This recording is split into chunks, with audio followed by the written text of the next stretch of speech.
Please. Thank you. At this time, I'd like to call to order the Wednesday, December 16th, 2015 special presentations ceremony to order. And we'll start off with Vice Mayor Patricia Faircloth and the Mayor's Youth Council. Vice Mayor? Yes. We're just waiting for our featured guest to walk inside before we start speaking. I'm not sure if he's in here. He was outside.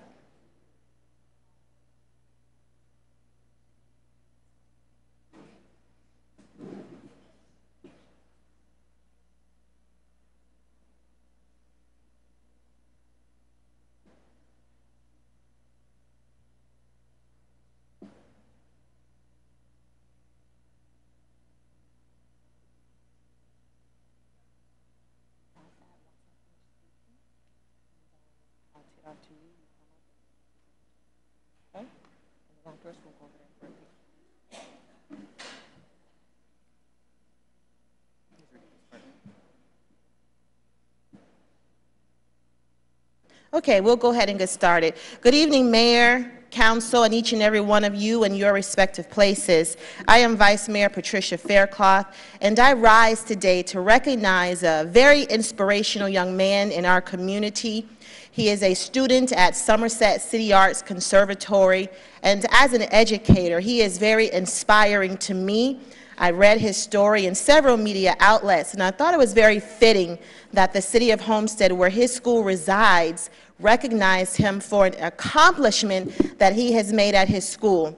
Nelson Zambrano is a child of autism. He suffers from autism, and he ran for president at his school site. And he may not have been the typical candidate to run for president, but he ultimately won. And to me, this represents the power of possibilities and is an inspiration for not only me, but several of us throughout this community, particularly children. So I am here on this evening with the Mayor's Youth Council, and they are here to present him with their certificate of recognition for this huge accomplishment that he has garnered at Somerset City Arts Conservatory. If I could please invite Nelson and his parents at this time to receive this recognition. Please join me in recognizing Nelson Zambrano.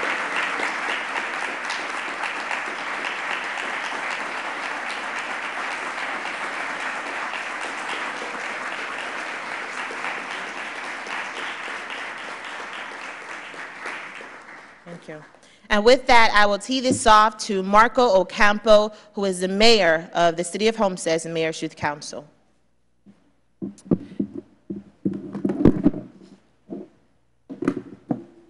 In recognition of your commitment to Somerset City Arts Conservatory, thus as Student Council President, your bravery in the election process is very encouraging, and we would like to thank you for your dedication with this certificate of recognition. The City of Homestead salutes you.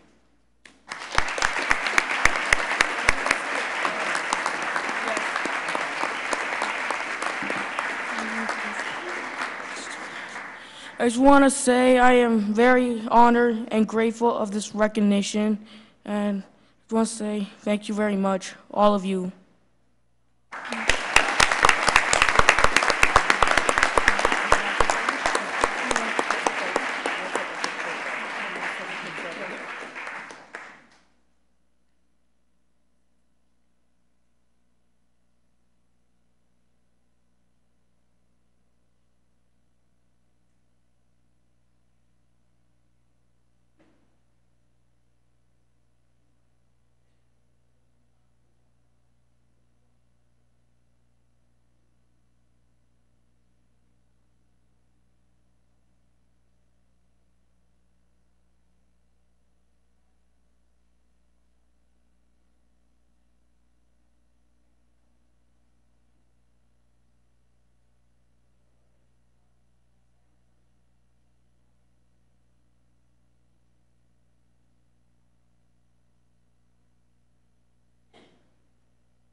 Next presentation is Councilman Jimmy Williams is going to recognize the supporters of his Thanksgiving Day Turkey Drive.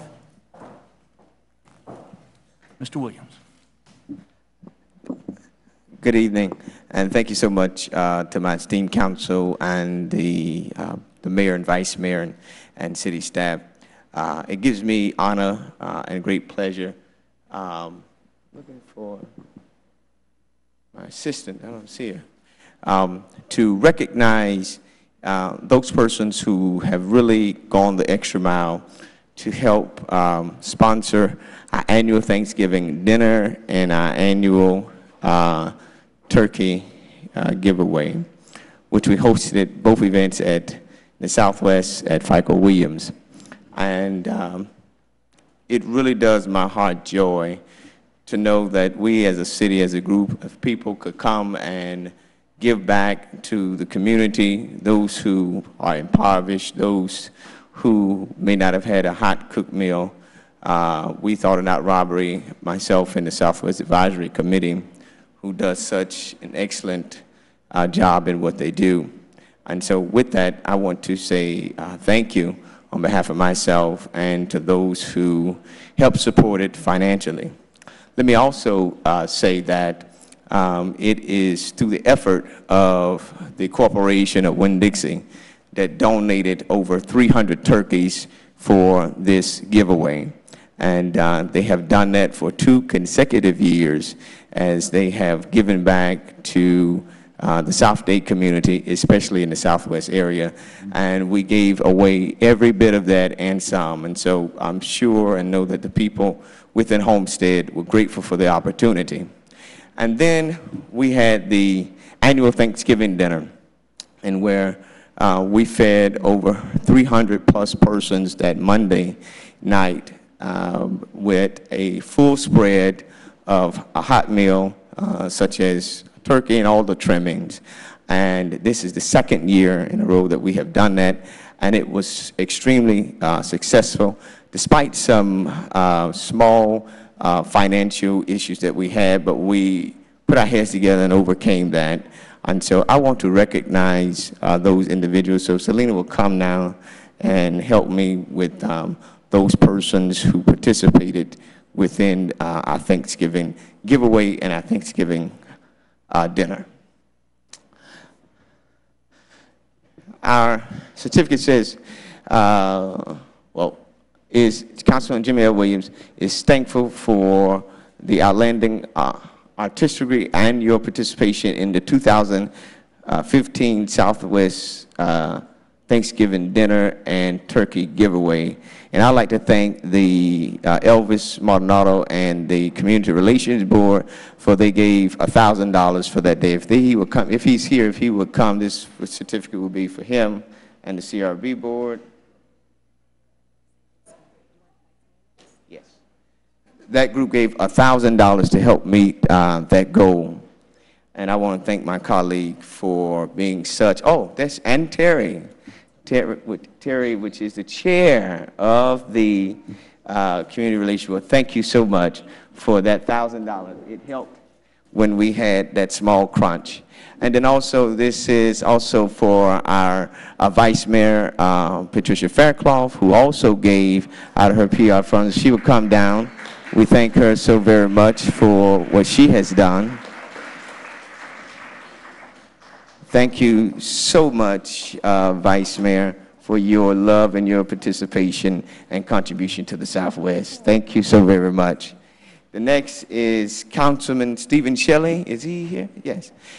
Thought it not robbery to donate some funds to make sure that this event was carried out.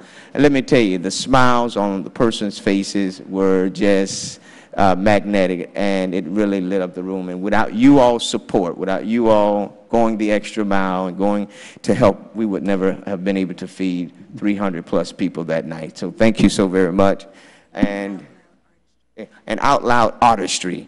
Are they here? If not, would they come forward? She's coming. There she is.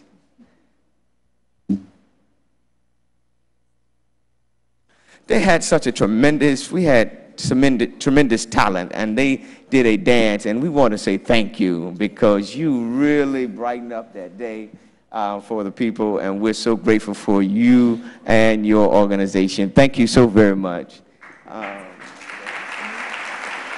And then those are others. Miss Bonnie King, who's always our photographer for the city. She's not here tonight, but we also gave her recognition. Also to the police department for their stellar effort and what they did to control the crowd, because there was a crowd.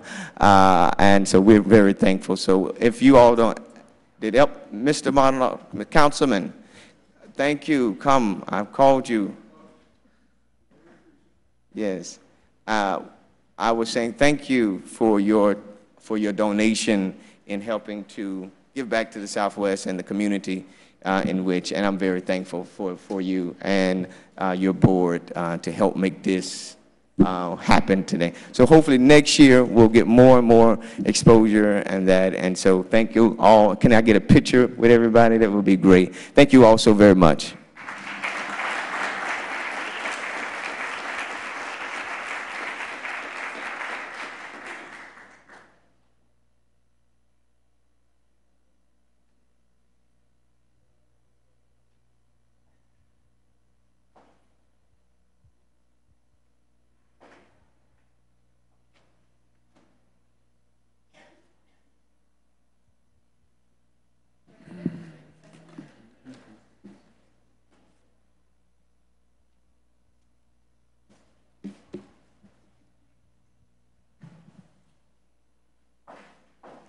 Thank you, Mr. Williams. Mr. Burgess, FIU presentation.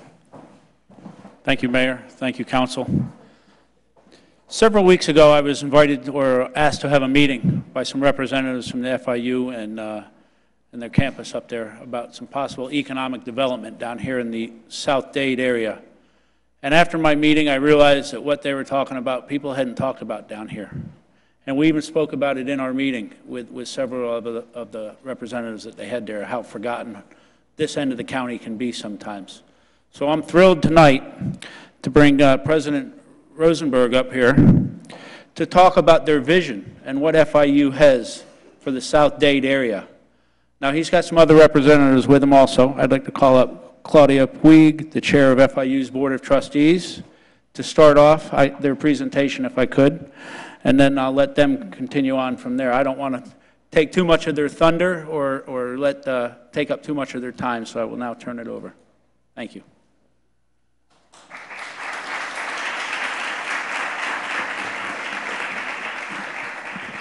Hi, good afternoon, members of the council and Councilman Burgess. We thank you for inviting us here to discuss a very important topic. My name, as I said before, is Claudia Puig, and I'm the chair of the FIU Board of Trustees. And I am joined today by Gerald Grant, one of the fellow trustees, and also our other past chair, fellow trustee Alberto Mauri. And it's very important for me to say that in any community, there are certain defining moments. Moments that one looks back with clarity of time and can clearly identify it as a game changer, a game-changing moment. We strongly believe that this is one of those moments.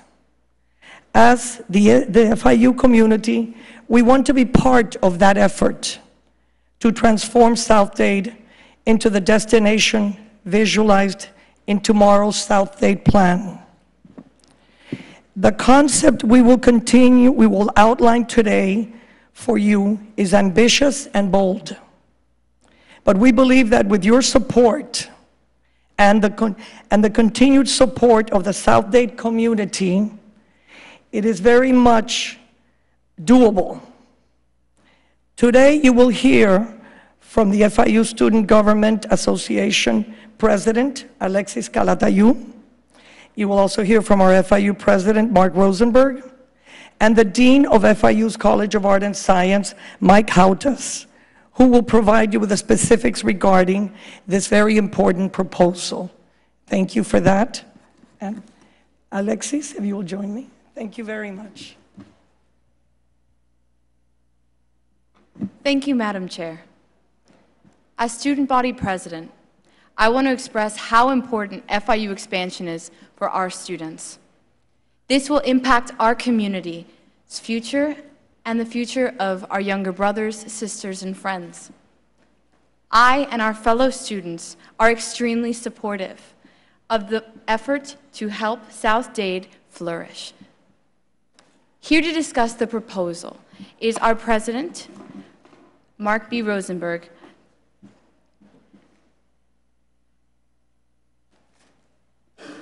Good afternoon. Happy holidays, member of the council. Thank you so much for hosting our FIU. We're privileged today to have a lot of representatives from our university, individuals who live in Homestead, South Dade area, individuals who are students at FIU who live in this area as well. And I want to thank everyone for being a part of this. As you can plainly see, this is a very important initiative for our FIU. At the university, our motto is Worlds Ahead. We are here today because we want to be your partners in South Dade, and we think we have something that could be very special for this community. Let me point out that our partnership with this region is already very strong. We have over 17,000 alumni living in South Dade. We currently enroll over 7,000 students from South Dade. And FIU has over 1,000 staff and faculty members living in the South Dade region. We have partnerships with key institutions in this community, beginning with Baptist Hospital here in Homestead and the Mast Academy in Homestead. We also work with the South Dade agricultural industry, and through our Veteran and Small Farmers Outreach program, we're enhancing the sustainability of farm operations of veterans, socially disadvantaged, and new farmers in South Florida. But we can do even more, and that's really our message. In many ways, it's a message of hope. Today, we are 55,000 students, but our board has approved us to go to 65,000 by the year 2020. That is to say, if the space is available for us.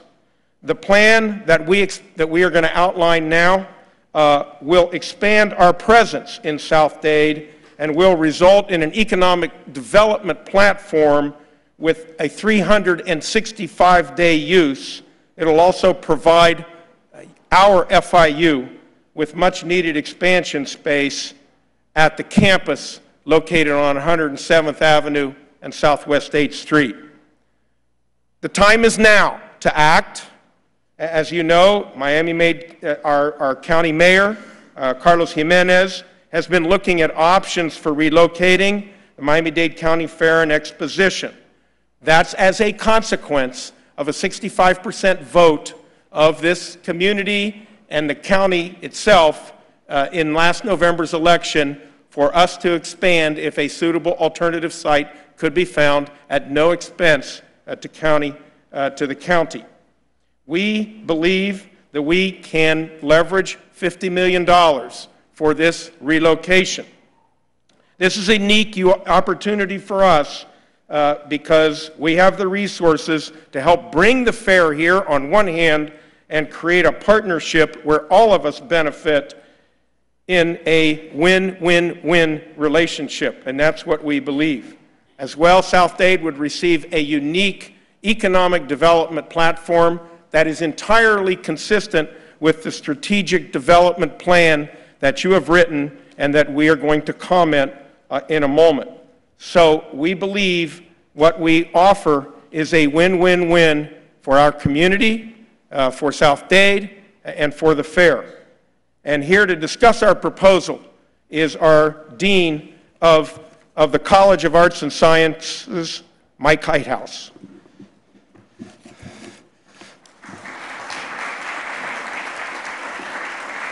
Thank you, Mr. President, and thank you, Mr. Mayor and Commission, for having us here tonight. It's a real pleasure for me to be able to discuss some of the exciting things that our faculty and staff are already doing in South Dade and a vision for how we'd like to grow that in partnership.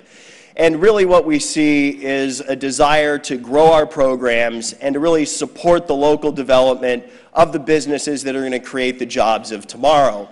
And we're doing that not just on our own, but through partnerships with other academic institutions like Miami-Dade College and the University of Florida, and also with industry and local partners. And if we were to relocate the fair and build that partnership with the fair, we can leverage what we do so much more. And that's what I'd like to really discuss today. And we see our activities kind of centering around three major areas. The first is to create an agribusiness incubator, to develop farm-to-table programs and festival events, and then finally, education and training programs. So on the agribusiness incubator, what we envision is a biotechnology and technology production facility, a food venture center, and then what we call our FIU kitchen lab, supported by our School of Hospitality and Tourism Management. If we put this all together, which includes a partnership with the University of Florida and the fair, we estimate that after 5 years, it would be directly creating several hundred jobs and probably $17 million of economic activity annually. And if you think about the potential here with this food venture center to create new products from the agricultural resources we have here, new foods, new medicines, new soaps, new oils, new drinks, there is a lot of opportunity to develop new industries that would be based here in South Dade. There also is a tremendous opportunity with the farm-to-fork or farm-to-table with pop-up restaurants that you could have at a central facility. Agritourism is a huge opportunity here, and our School of Tourism has a lot of expertise that they could bring here. There's also the opportunity to create regional festivals monthly to be able to highlight the amazing produce and agricultural products, but think beyond just food. We have an amazing nursery industry here, landscape architecture in places in Europe and Canada. Destination events have been created where there are competitions, and with the amount of ornamental plants starting in Homestead in South Dade and moving around the country, this could be a focal point. And then finally, imagine a destination event like the South Beach Wine and Food Festival here to really highlight what we do in South Dade, could generate millions of dollars. Just in these agribusiness incubators and farm-to-table products and programs, we would directly address 8 of those activities and deliverables that are outlined in the Tomorrow South Dade program. And then also, finally, in education, which is at the core of what FIU does. Our agroecology program has already received $7 million of funding for training grants, much of that supporting the South Dade community. We also have our Veterans and Small Farmers program, which is ensuring that these communities are able to develop farms of their own. And we also are developing our International Center for Tropical Botany. Botany was identified as one area where there was a need for training in South Dade to leverage the national parks, and we are going to be able to provide that training, and having one location where we can focus all of these activities will allow us to elevate them to a really impressive level.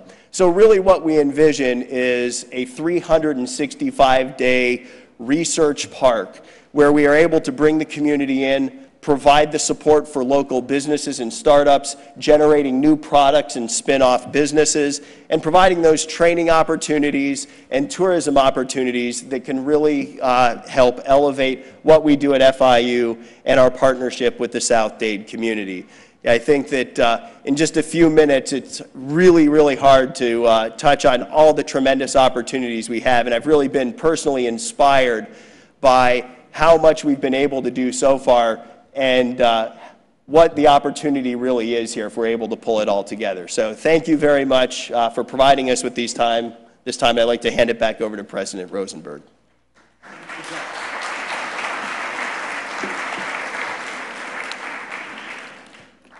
So let me remind the council, because we know that the strategic plan you worked on was really a very, very important statement, and we've looked at that closely. There's a mission statement in there that I would like to reinforce before I close. It says, South Dade has a uniqueness rooted in the history of the area based in agriculture, the existence of 2 national parks, and its associated tourism and other natural assets. It's precisely this notion that we align with, we identify with, and we believe we can, working together with the fair and working together with other educational institutions and the leadership of this community, absolutely help you bring to life. Here's the bottom line. Our commitment is proven and real. There is a 127-acre site, as you know, that begins at the corner of Southwest 132nd Avenue and 272nd Street and extends southeast. It has the size, it has the accessibility and the alignment with the agricultural roles and purposes of the fair. The project is financially feasible and can be completed within our budget. Now's the right time to push for this type of project that will undoubtedly bring economic development and jobs to South Dade. We have one simple ask, and that is that you work with us to make this a reality. That we ask that a resolution be put on the agenda, identifying this as a priority for your community, for our community, and that South Dade welcomes with open arms this job-creating, economic development-centric initiative. We are ready to go. We've been working on this project for years. We are very good at turning the impossible into the inevitable, and we seek your support this afternoon. I thank you for your time, and before I adjourn, I would like to recognize the fact that a number of representatives, of elected officials are here. Will McRae from Senator Anna Terry Flores' office, Tyrell Hall from Senator Dwight Bullard's office, Jessica Davis from Representative Holly Rasheen's office, Veronica Bui from Representative Keon McGee's office, Addis Lopez, school board member, representing school board member Dr. Lawrence Feldman, and we would like to ask Chris Miles, if he would, to take one more minute. He represents Congressman Carlos Curbelo, who would like to read a letter from Congressman Curbelo into the record, Mr. Chair, if you please.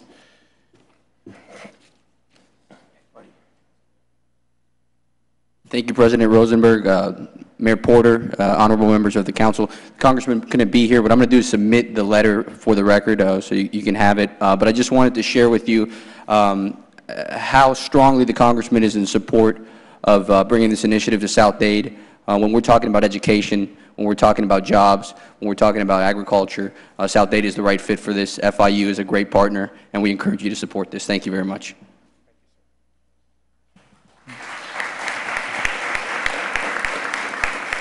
And members of the council, Mr. Chair, Madam Vice Chair, we're happy to answer any questions as you see fit. Anything else? Mr. Williams has a question. Mr. Williams? Well, thank you, Mayor. Not so much of a question, but of a statement. Let me state for the record that FIU representative and I met maybe about an hour ago or so with their stellar plan.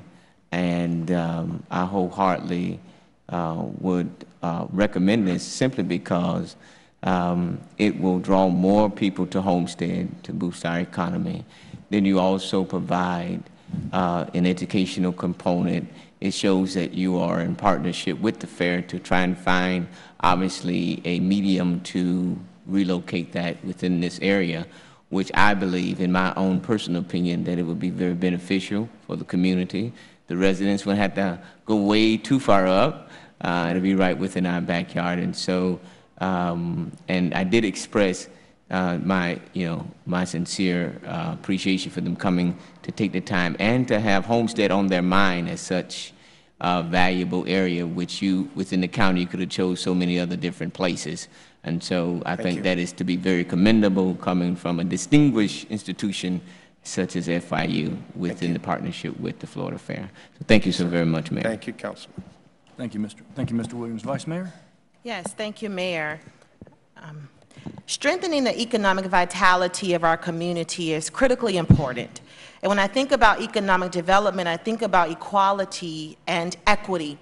And historically, the South Dade community has not been on the receiving end of such huge economic development opportunities. And what I see before us is amazing because it gives us the opportunity to bring much needed economic development to the South Dade community. This is just not about Homestead, because if you look at the proposed site, it is not within Homestead city limits. This is about Deep South Dade. So I think it's very important for us on this council, our colleagues across the South Dade community, to join together and capitalize on this unique partnership that is at our fingertips. I am excited about it. This is just not about bringing the fair to Deep South Dade. This is about bringing that FIU brand, bringing that footprint, strengthening the educational offerings to our community, strengthening the economic vitality, and we have to capitalize on the opportunity that is before us. I am prepared to support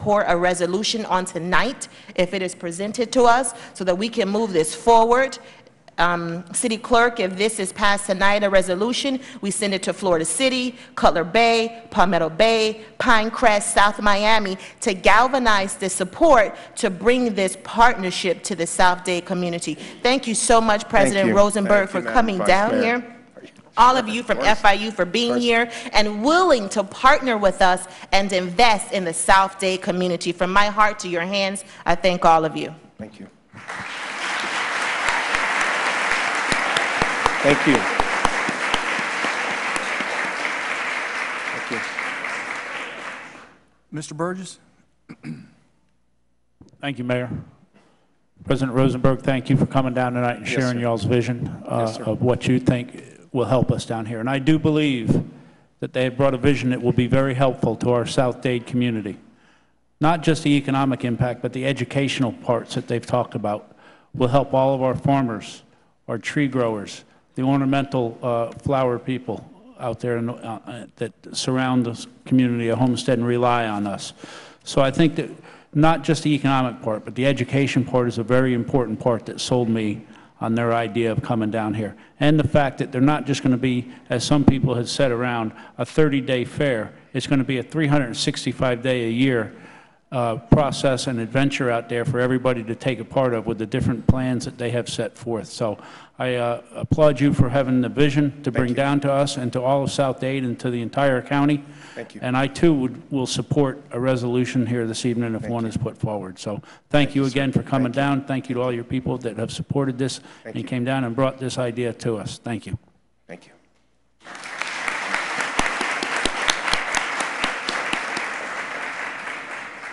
Mr. Maldonado? Thank you, Mayor. I remember when I got involved in the City Council as far back as 2011, I recall going to the downtown area and meeting with and being a part of the Metro Center Economic Development Organization, that is FIU's economic development team working in the downtown area of Miami-Dade County. Every meeting that I attended there, they spoke about how the expansion of Miami-Dade and the downtown Miami, how it was going to impact Miami-Dade as a whole. One of the last meetings that I went to, which was in 2013, I recall when they had a speaker in which they said, be warned and be aware that Homestead and two other northern municipalities from Miami-Dade County are going to be greatly impacted because of the growth of Miami-Dade County. And so I've seen through my time up here as an elected official how FIU has been involved within our government, within our community, and how they work to enhance what's happening in Miami-Dade County, the growth that we're experiencing, the economic development that's happening throughout Miami-Dade County. Guarantee that FIU is one of the partners that's working hand in hand with the county and making sure that Miami-Dade County is going in the right process. Once I sat down and spoke with one of the representatives in regards to their thoughts and their plans, it was a no-brainer to see the importance that they will have and what is the education component. As a past chair of the Education Committee working alongside with our current chair for the Education Committee. Education is the key component for the growth of Homestead. I've always said when I was the chair back in my term as the chair, I said that the foundation of Homestead is going to be a good education system. So having this education system come down to the South End area is going to make a huge impact. So for the record, I would be in favor for them coming down here. I've seen, they have a track record. I've seen what they've done when they get involved. And so I'm excited to see if this is possible, if this happens, which I believe it is, that the impact it's going to make in South Dade is going to be enormous. So thank you for coming down here. Thank you, sir. And I look forward to working with you. Thank you.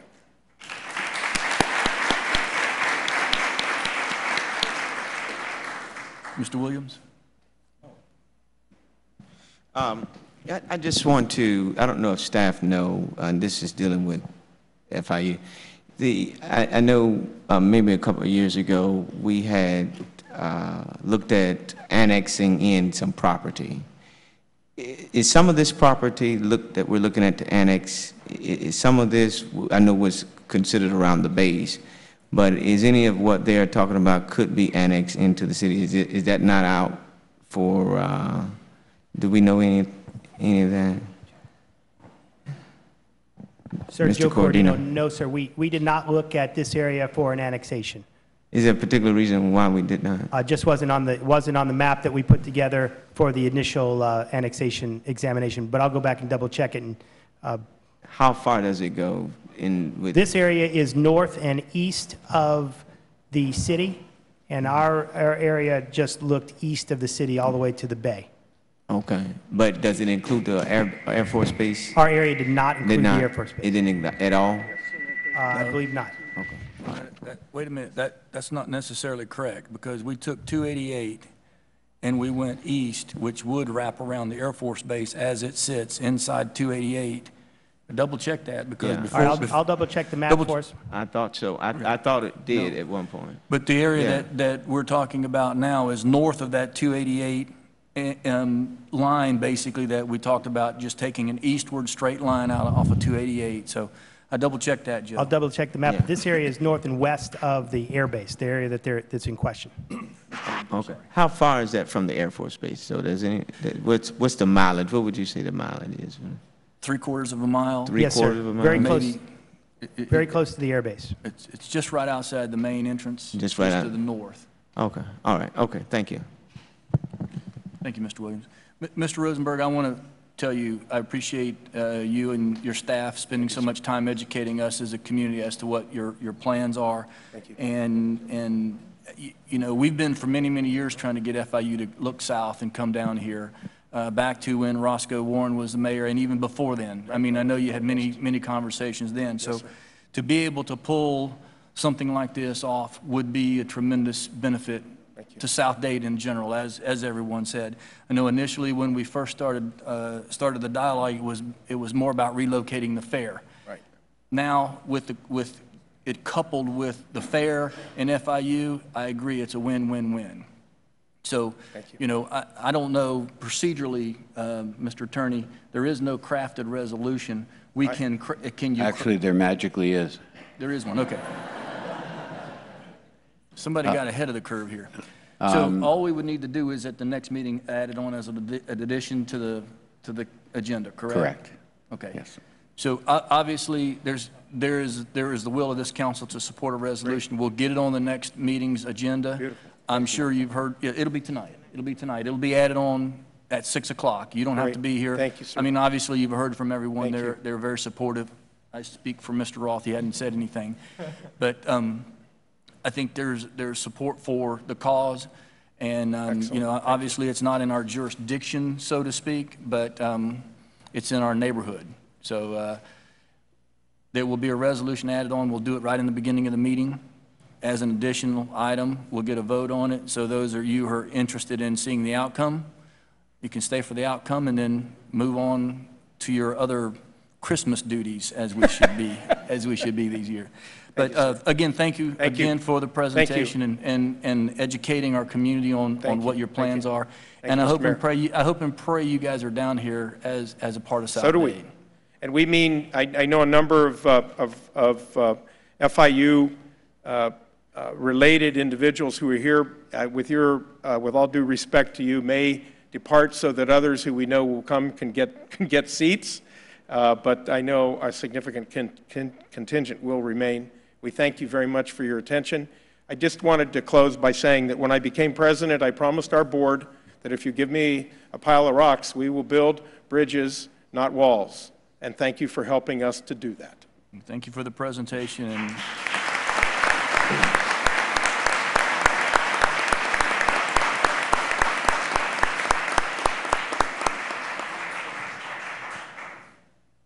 okay, so that's going to conclude our presentation ceremony. Give us about, Madam Clerk, about 5 minutes to go into the council meeting? So about 5 minutes and we'll reconvene at the city council meeting. Thank you very much. Good evening.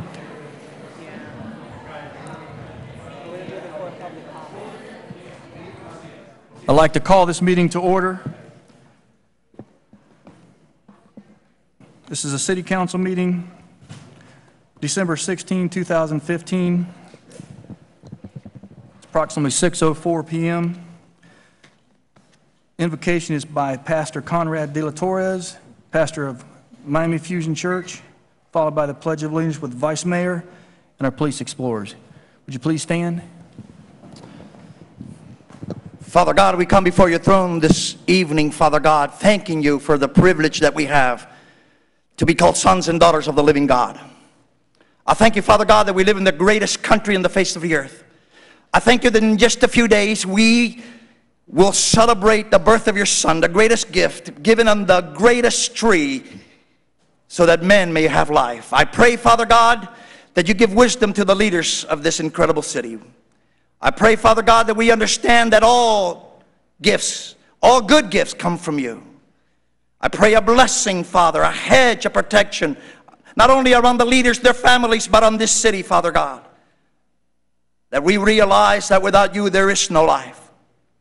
We thank you, Father God, and we ask your forgiveness if we've taken you for granted. We thank you, Father God, that you loved us so much that you would give us your Son. Thank you, my Father, for the privilege. We thank you. We praise you this evening. In Jesus' name I pray. Amen. Amen.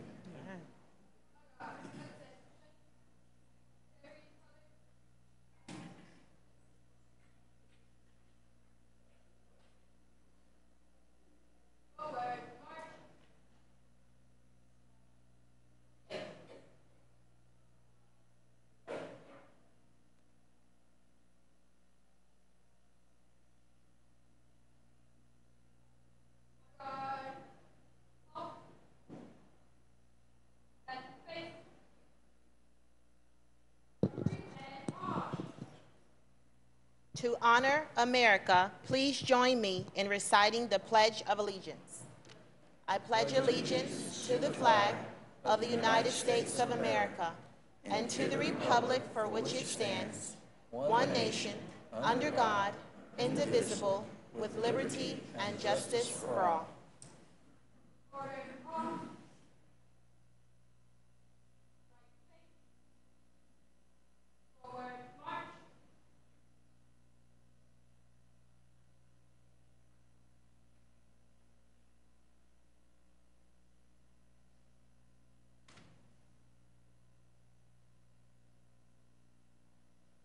Thank you. You may be seated.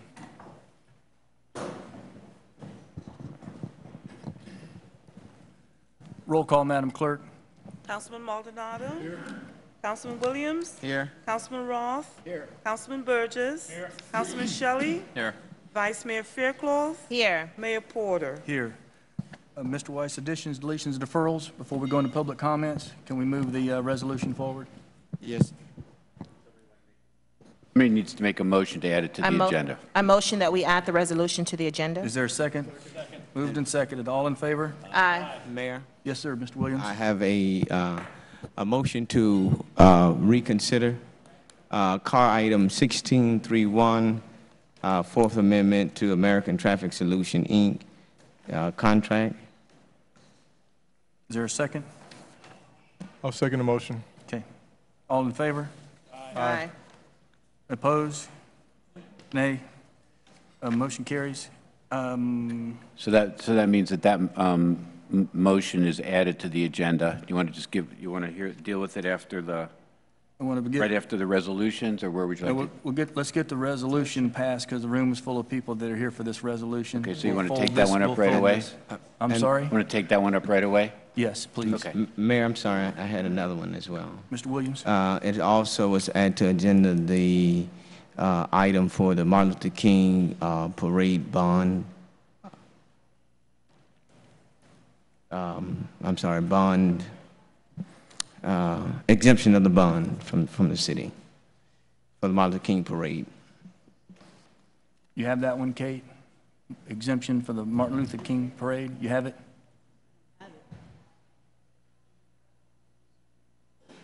Does anybody have it?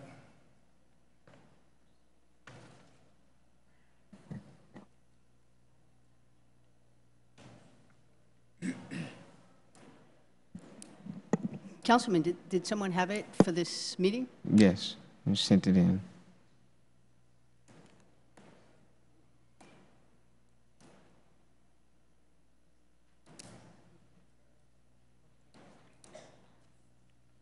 Perhaps we can find Well, it. if not, then how can I get it on the agenda, even if we don't? Could we? I don't mind the place of it, the order We could of it. just move it onto the agenda Okay. as an additional item. Right, okay. Okay, there's a motion to move on. Is there a second? Second. All in favor? Aye. Okay, so I'm going to mark Thank you. the first one, the motion for reconsideration is 9 little v, and the waiver as 9 v1. Okay, did you want to read the resolution on FIU, Mr. Mayor? Please, sir. Resolution of the City Council of the City of Homestead, Florida, urging Miami-Dade County to move forward with the relocation of the Dade County Youth Fair to South Dade and providing an effective date. Questions from council, comments from council? Is there a motion? Move it. Is there a second? Ceremonial purposes, roll call? Yes. Councilman Shelley? Yes. Councilman Roth? Yes. Councilman Williams? Yes. Councilman Maldonado? Yes. Vice Mayor Faircloth? Yes. Mayor Porter? Yes. The motion carries. Thank you. The other items are going to add on, that's passed. Resolution is going to be sent forward. Richard, now we're going to go into public comments. Correct. Okay. At this time, I'll open up the public comment section of the meeting. You're welcome to come forward, state your name and address for the record. We're going to keep everything to 3 minutes tonight. You're welcome to come forward at this time.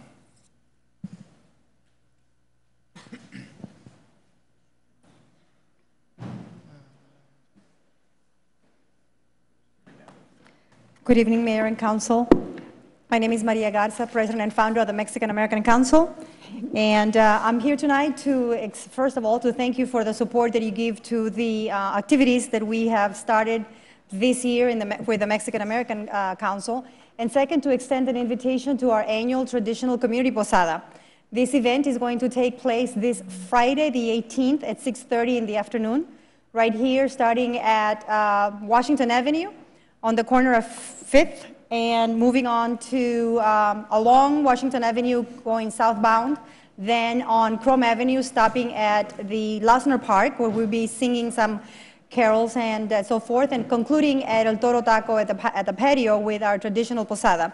For 19 years, we've been hosting this event. It is sort of like the largest outdoor theater, if you will. We're inviting the public, including yourselves, of course, primarily you, to join us, and to dress as a king, to dress as an angel, or to dress as a shepherd, whatever you like, and then join the procession of this beautiful cultural traditional event.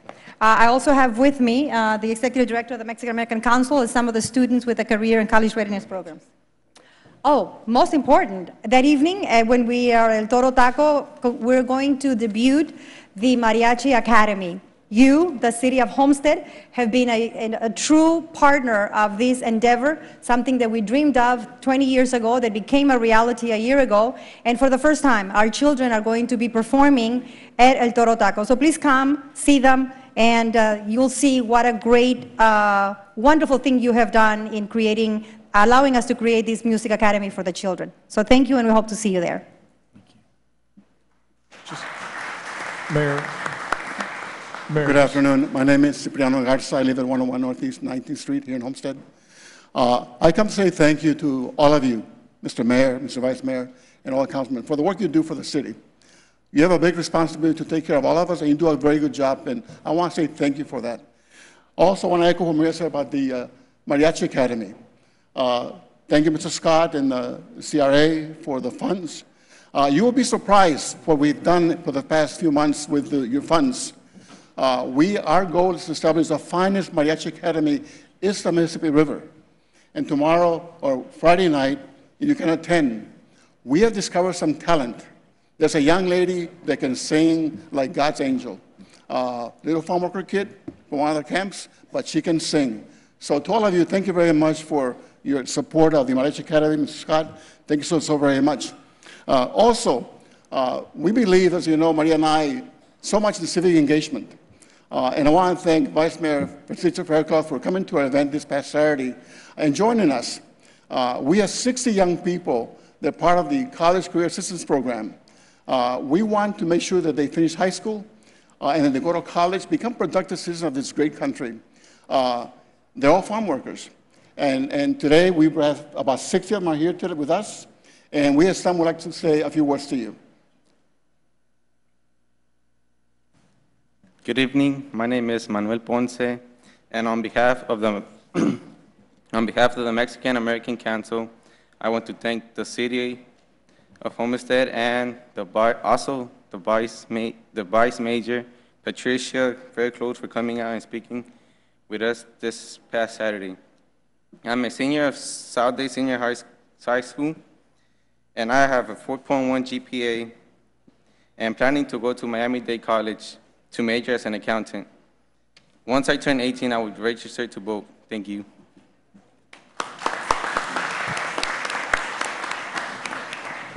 Good evening. It's an honor to be here today representing the Mexican American Council. We're very grateful for all that you guys have done for us, for cooperating with us. My name is Dinora Orozco. I'm currently a senior at Southday Senior High School. I'm in the International Baccalaureate program. I can say that the Mexican American Council has really motivated me this year to strive towards my goals. Currently, I have a 4.9 GPA. I'll be graduating top 1% of my class. And I plan on attending Florida International University or University of Florida to major in political science and one day become an attorney to help out all the immigrant families that come to the United States. Thank you.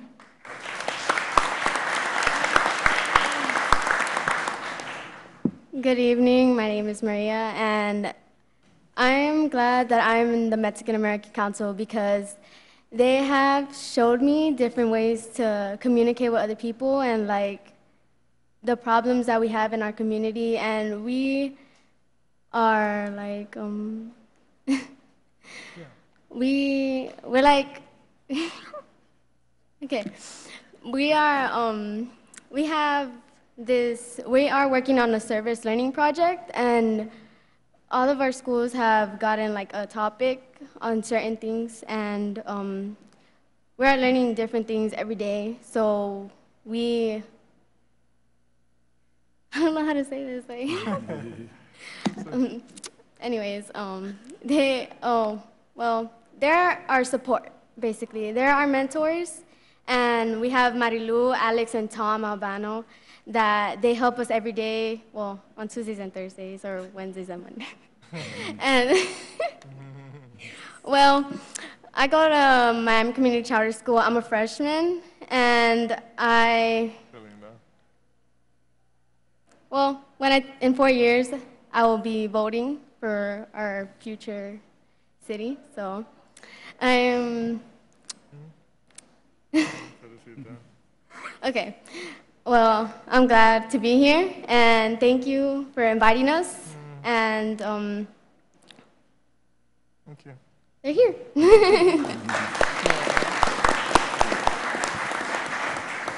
Maria is awesome, but she's very, very nervous. Mr. Mayor, to all of you in the city, the directors and all the staff, thank you very much for all you do. I'm going to ask the students to get up. You can stand up for a second, please.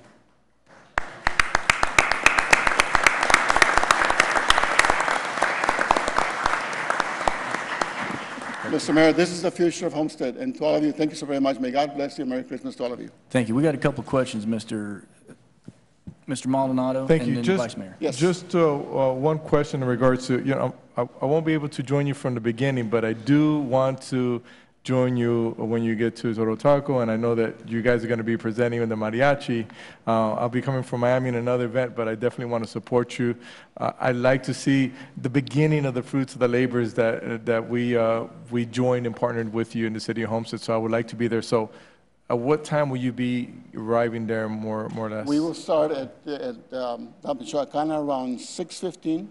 By 7:30, 7:45, which should be a total taco. Okay, and then if things change and I can join you from the beginning, I'll be there. Yeah. I've done it before, so it was a great No, we hope to event. see all of you because really we believe so much in the future of Homestead, and you see these young people here, and we saw your support from the CRA, the City of Homestead, from you, Mr. Mayor. This could not happen, and trust me, when I say to all of you, we're going to have the finest mariachi academy east of Mississippi River, I'm lying to you. It's going to be the best one in the whole country. Thank you very much. Vice Mayor? Yes. Mr. Garza? Mr. Garza. Mr. Garza. Mr. Garza, just 1 second. On this past Saturday, I had the opportunity to speak before the college and career-ready students at Miami-Dade College. And I just want to thank you for that opportunity. As an educator, nothing brings me more joy than to stand before a class to teach, engage, and inspire. And it was an incredible experience. And I want the students to know that I believe you inspired me more than you said I inspired you. So thank you so much. Your future is so bright. You have my contact information. If there is anything that I can do to make your future a tad bit brighter, please do not hesitate to reach out to me. I'm here to support you. Thank you, Sip and Maria, for reaching out. No, we owe you a big thank you for speaking to them. You motivate them. Like I mentioned, these are farm worker kids, and life is sometimes hard for them. The floods that hit Homestead, they're struggling because a lot of the farmers have lost a lot of the crops. There's no work for them. And yet, you come and you inspire them. So, no, we owe you a big thank you. And I know you have made friends forever. Thank you again. Thank you, sir. Yes, sir. Sir, did you want to speak?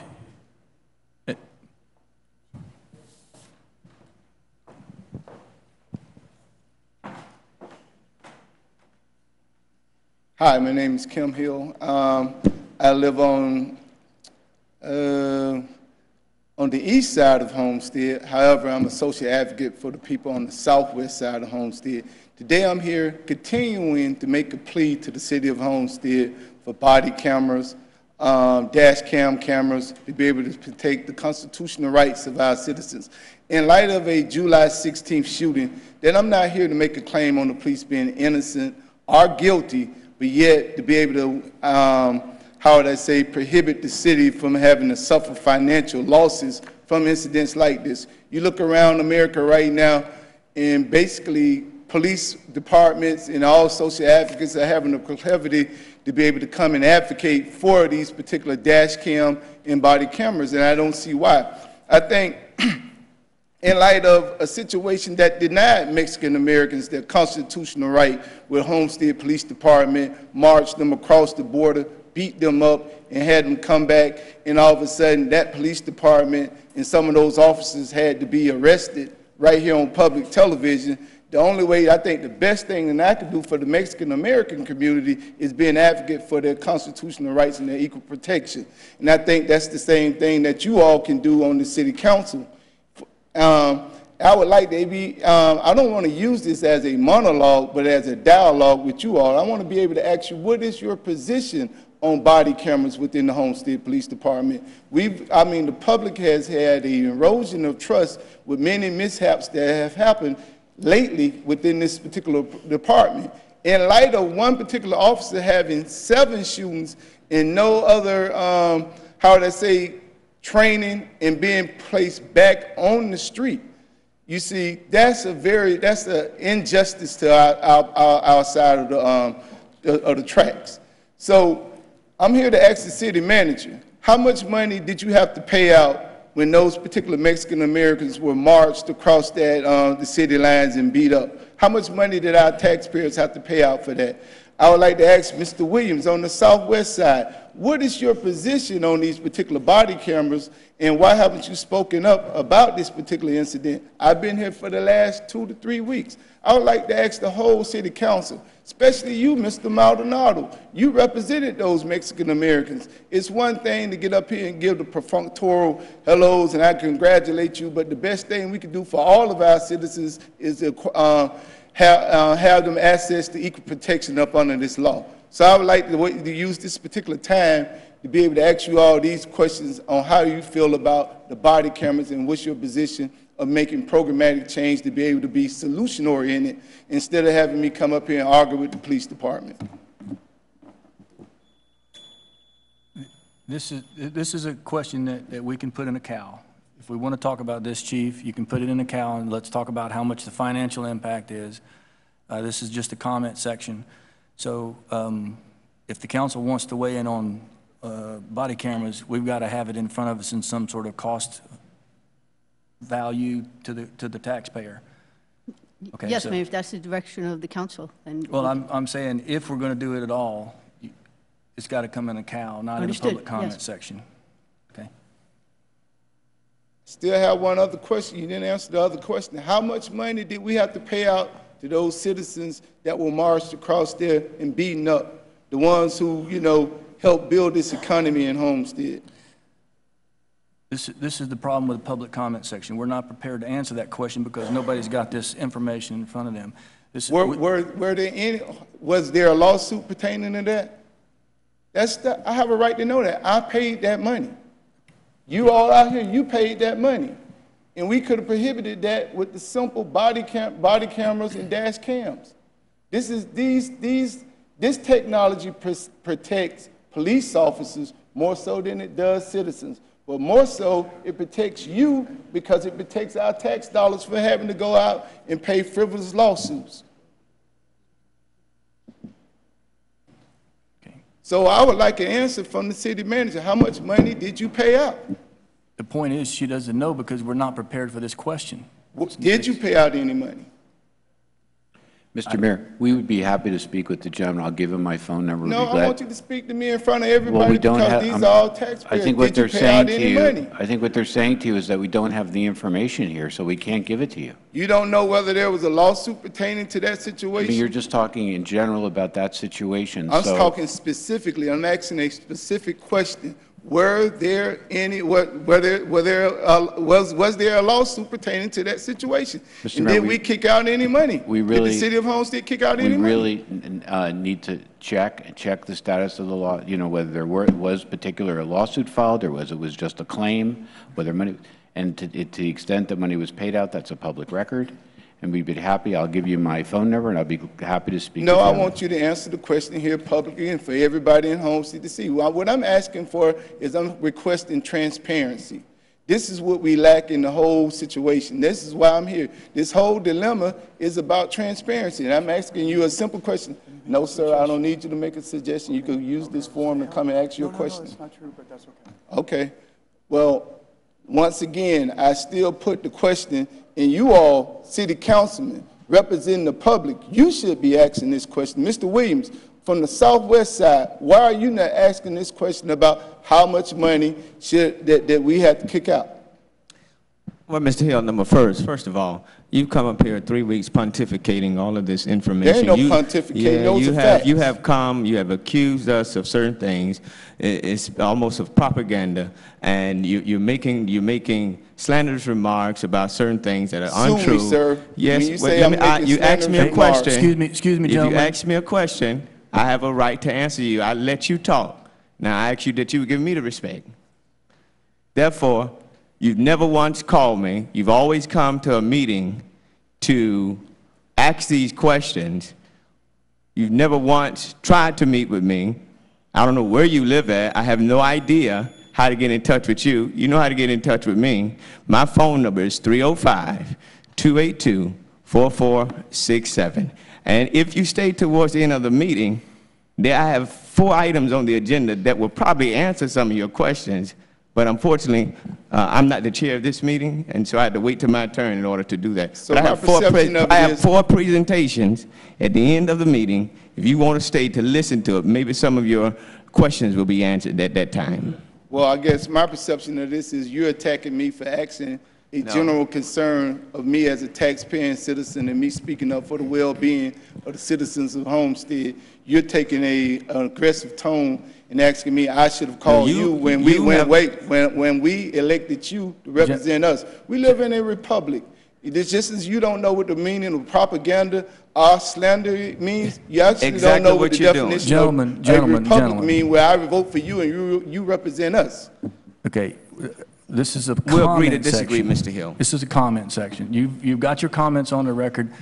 Did you want to say something? Well, Mayor, as Mr. Weiss suggested, the answer to the question would be public information. I don't know the answer to the question as we sit here now, but we can certainly find out the answer to the question. I understand. Okay. Sir, I didn't make a comment. I came and asked a question. It was an inquisitive statement. It was not a declaratory statement. Those were inquisitive statements that I asked the people that represent my government. Your comment time is up. We don't have the answer. It's been made clear. We're not prepared. This is why the comment section is the comment section. You put your comments on the record. We can get a chance to get back and look and see what it is that you're asking for, but we're not prepared for all public comments. That's why it's just a comment section. So please, you've been, the attorney said he would meet with you. Mr. Williams said he would meet with you. The manager and Kate said she would meet with you, but we don't have the answers tonight. So please, let us go on with our meeting. Thank you very much, sir, but I would have hoped after 2 meetings, the last 2 meetings, that I didn't get any answers either. So I want to thank you all for rendering the time to me to listen to my concerns, and hopefully we'll come together for a better homestead. Thank you very much. Thank you. Yes, sir. Next.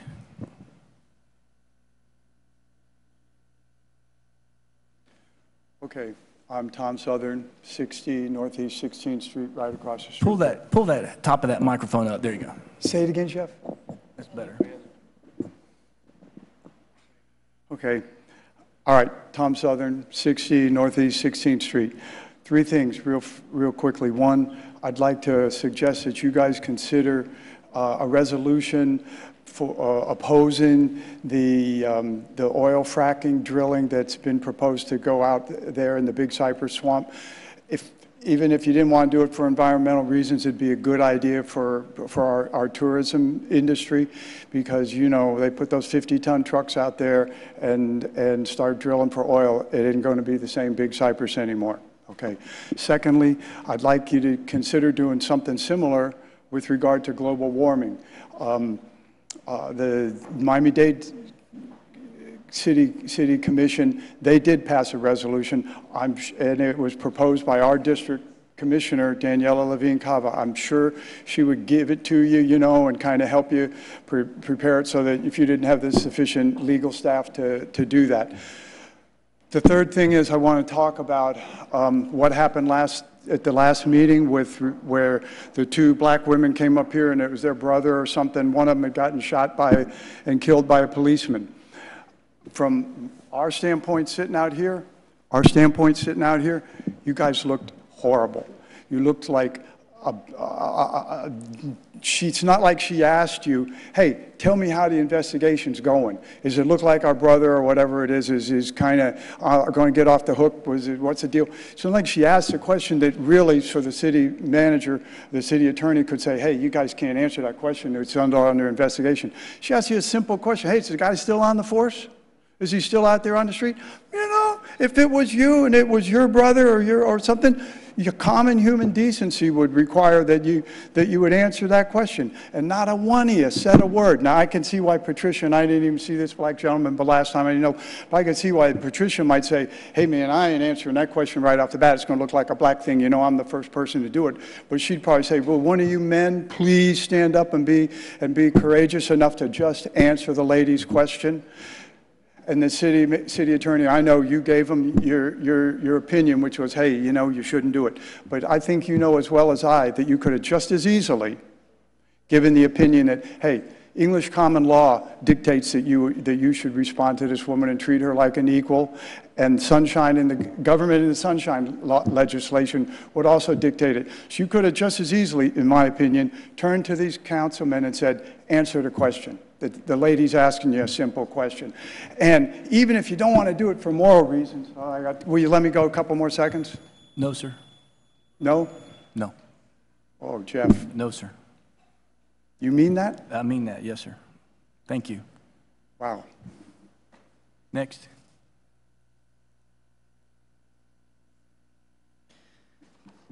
Good evening, Council. My name is Stephen McDuffie, 139 Southeast 36th Avenue, Homestead, Florida. I want to bring a more upbeat tone to the comment section. As you can see, I'm wearing my Panther regalia. I am a FIU grad, and I do appreciate tonight y'all going ahead with the resolution in support. And I want to tell you that I'm going to be a cheerleader for this plan for my alma mater, and I do appreciate y'all's leadership in bringing forward the resolution to help combine the rest of the cities in South Dade, because I do believe that this will be a game changer and that bring more economic growth and more community development for building relationships among people of different faiths and backgrounds. I also want to say happy holidays and Merry Christmas, and that's all I got to say. Thanks, guys. Thank you, sir. Thank you.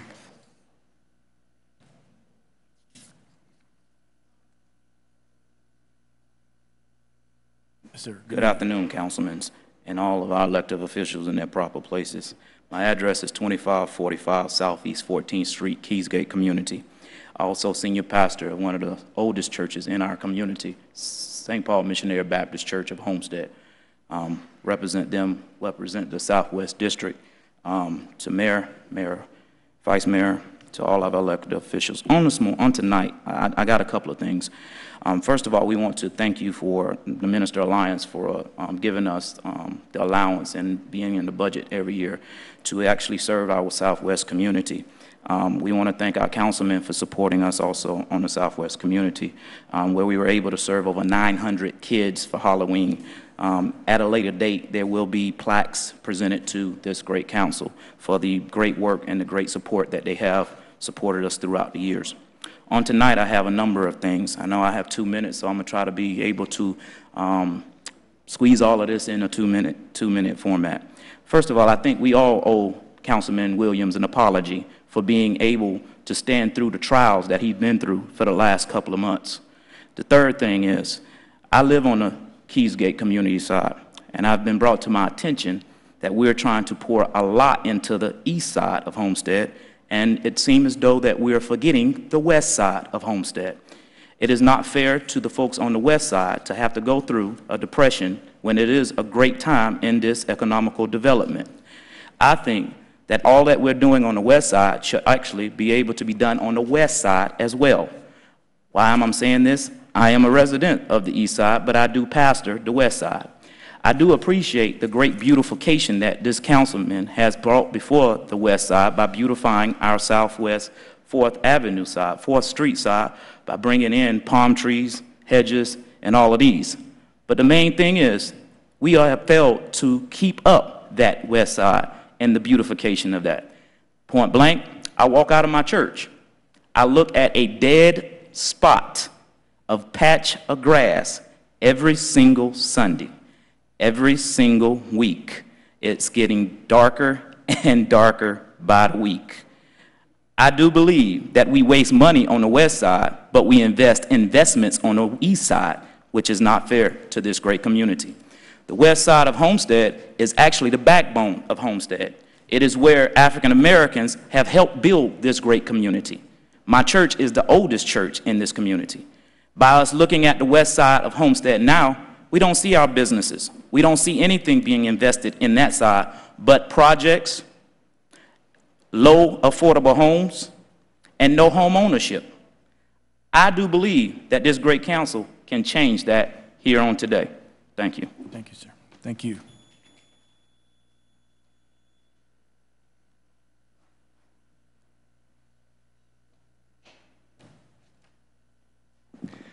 Howdy, Jim Bauman with the Homestead Rodeo Association. Just wanted to thank Mayor Porter, members of City Council, Parks and Rec. Thank you for your continued support over the years. We really appreciate it. We got a rodeo coming up. I'm going to let the Rodeo Queen contestants tell you all about it.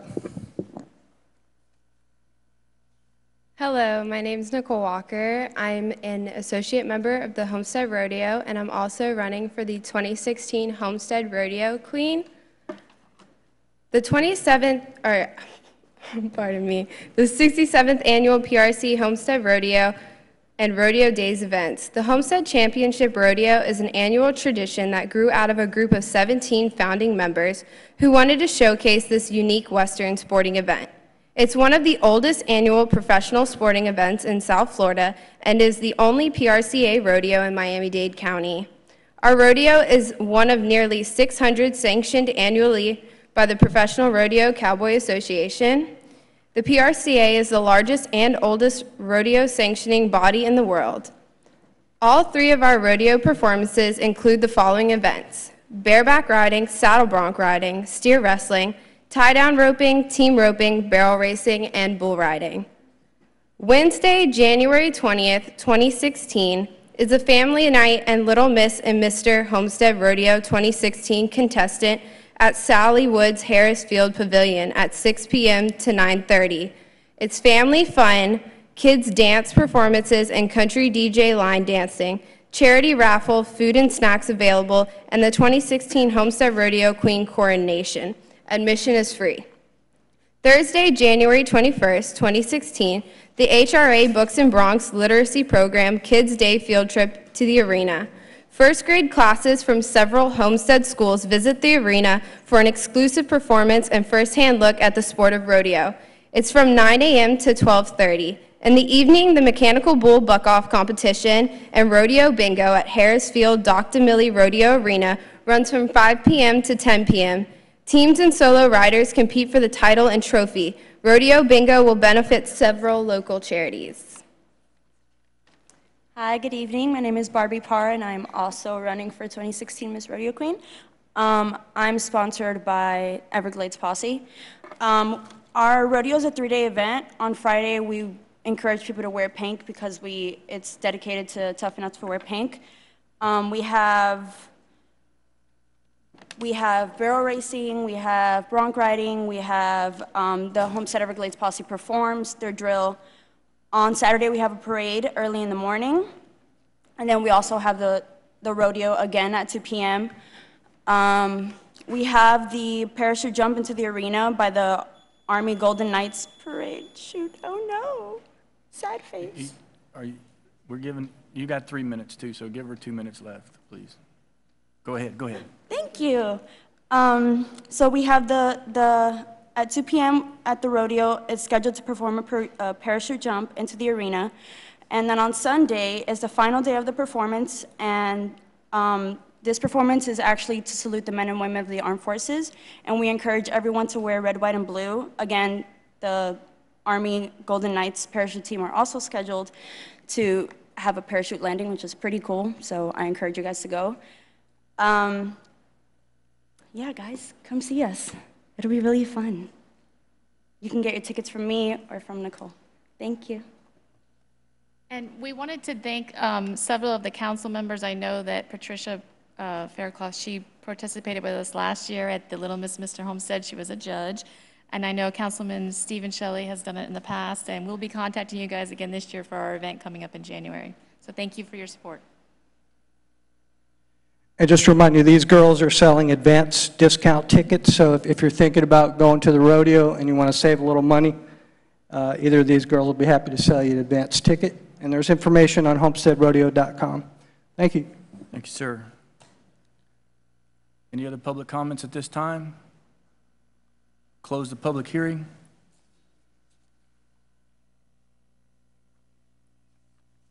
Tab 1 is consent agenda. Is there a motion? Mayor, I want to pull item 2. Item 2. Is there a motion and a second? Move the consent agenda. We'll pull item 2 off. I'll second the motion. Oh, okay. Is there a second? Okay. For discussion? Item 2, Mr. Williams. Yes. Thank you, Mayor. Did not have opportunity last week to participate in the conversation of this particular consent, this particular item on the agenda. I have no qualms with the Main Street organization itself.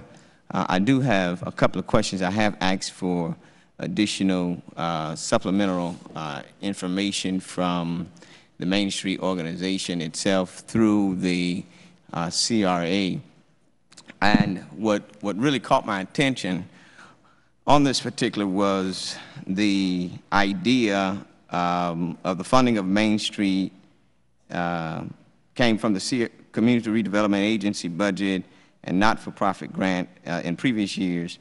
And I'm going to just go down to the last sentence, that Homestead Main Street requested that their funds appear as a line item, which we all voted on in the budget, line item budget due to the uncertainty of the competitive grant process. Now, it's my understanding that most of the nonprofits go through the competitive grant process, and as I had looked back over the records, for a couple of years they've come in first, and then I think last year they didn't do so well. They came in last place based upon the information that was given. My issue is, number one, is that would it be right to extract other nonprofits that can do considerable amount of work within in their community that apply for grants, did not get it, but are able to petition the city to put it within this general fund to subsidize its operation.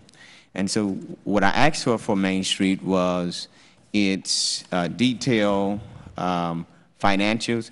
They did not provide me the financials. They provided me an Excel spreadsheet, but which really was not all the information that I asked for.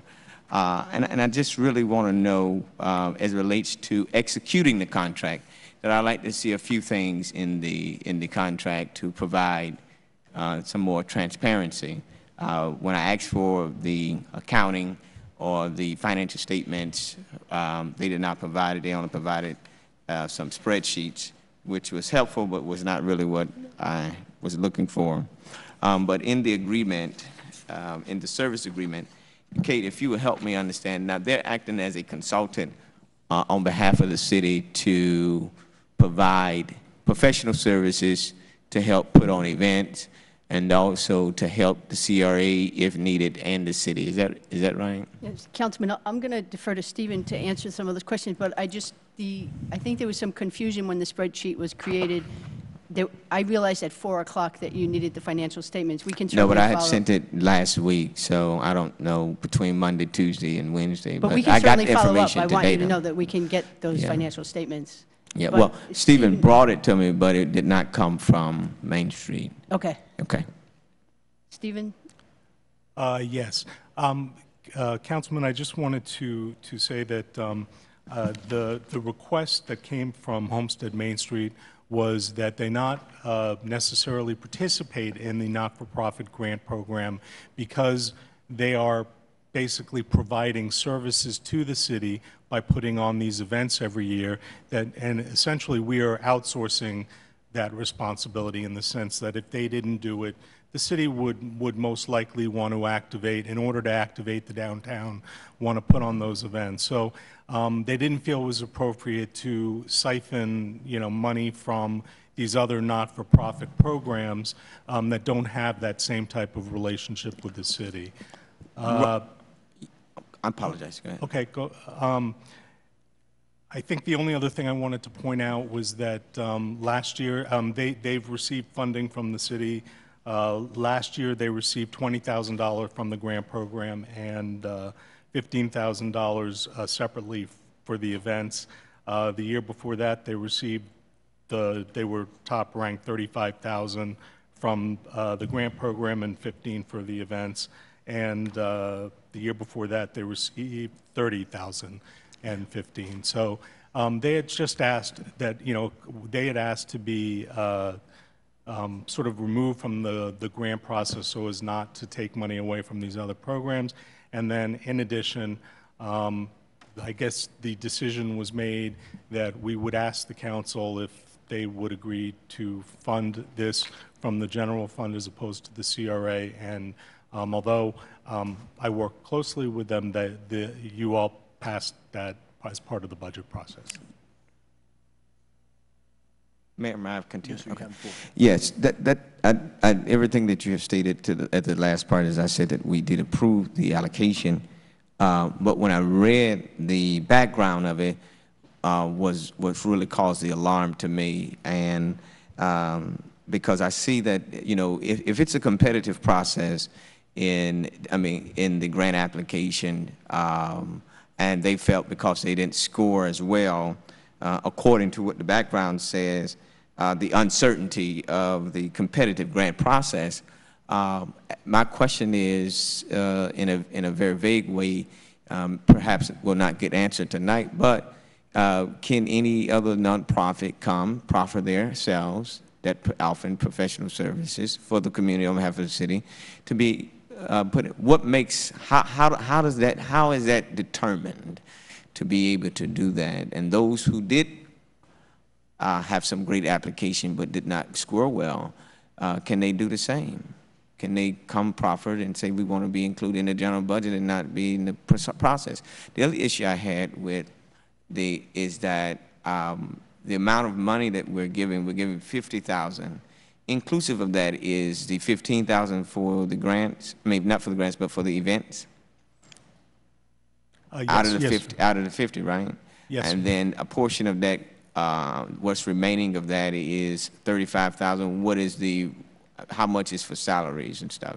The salary, the executive director, who is the only employee of the organization, earns $24,000 a year for her services. So $15,000 for the events.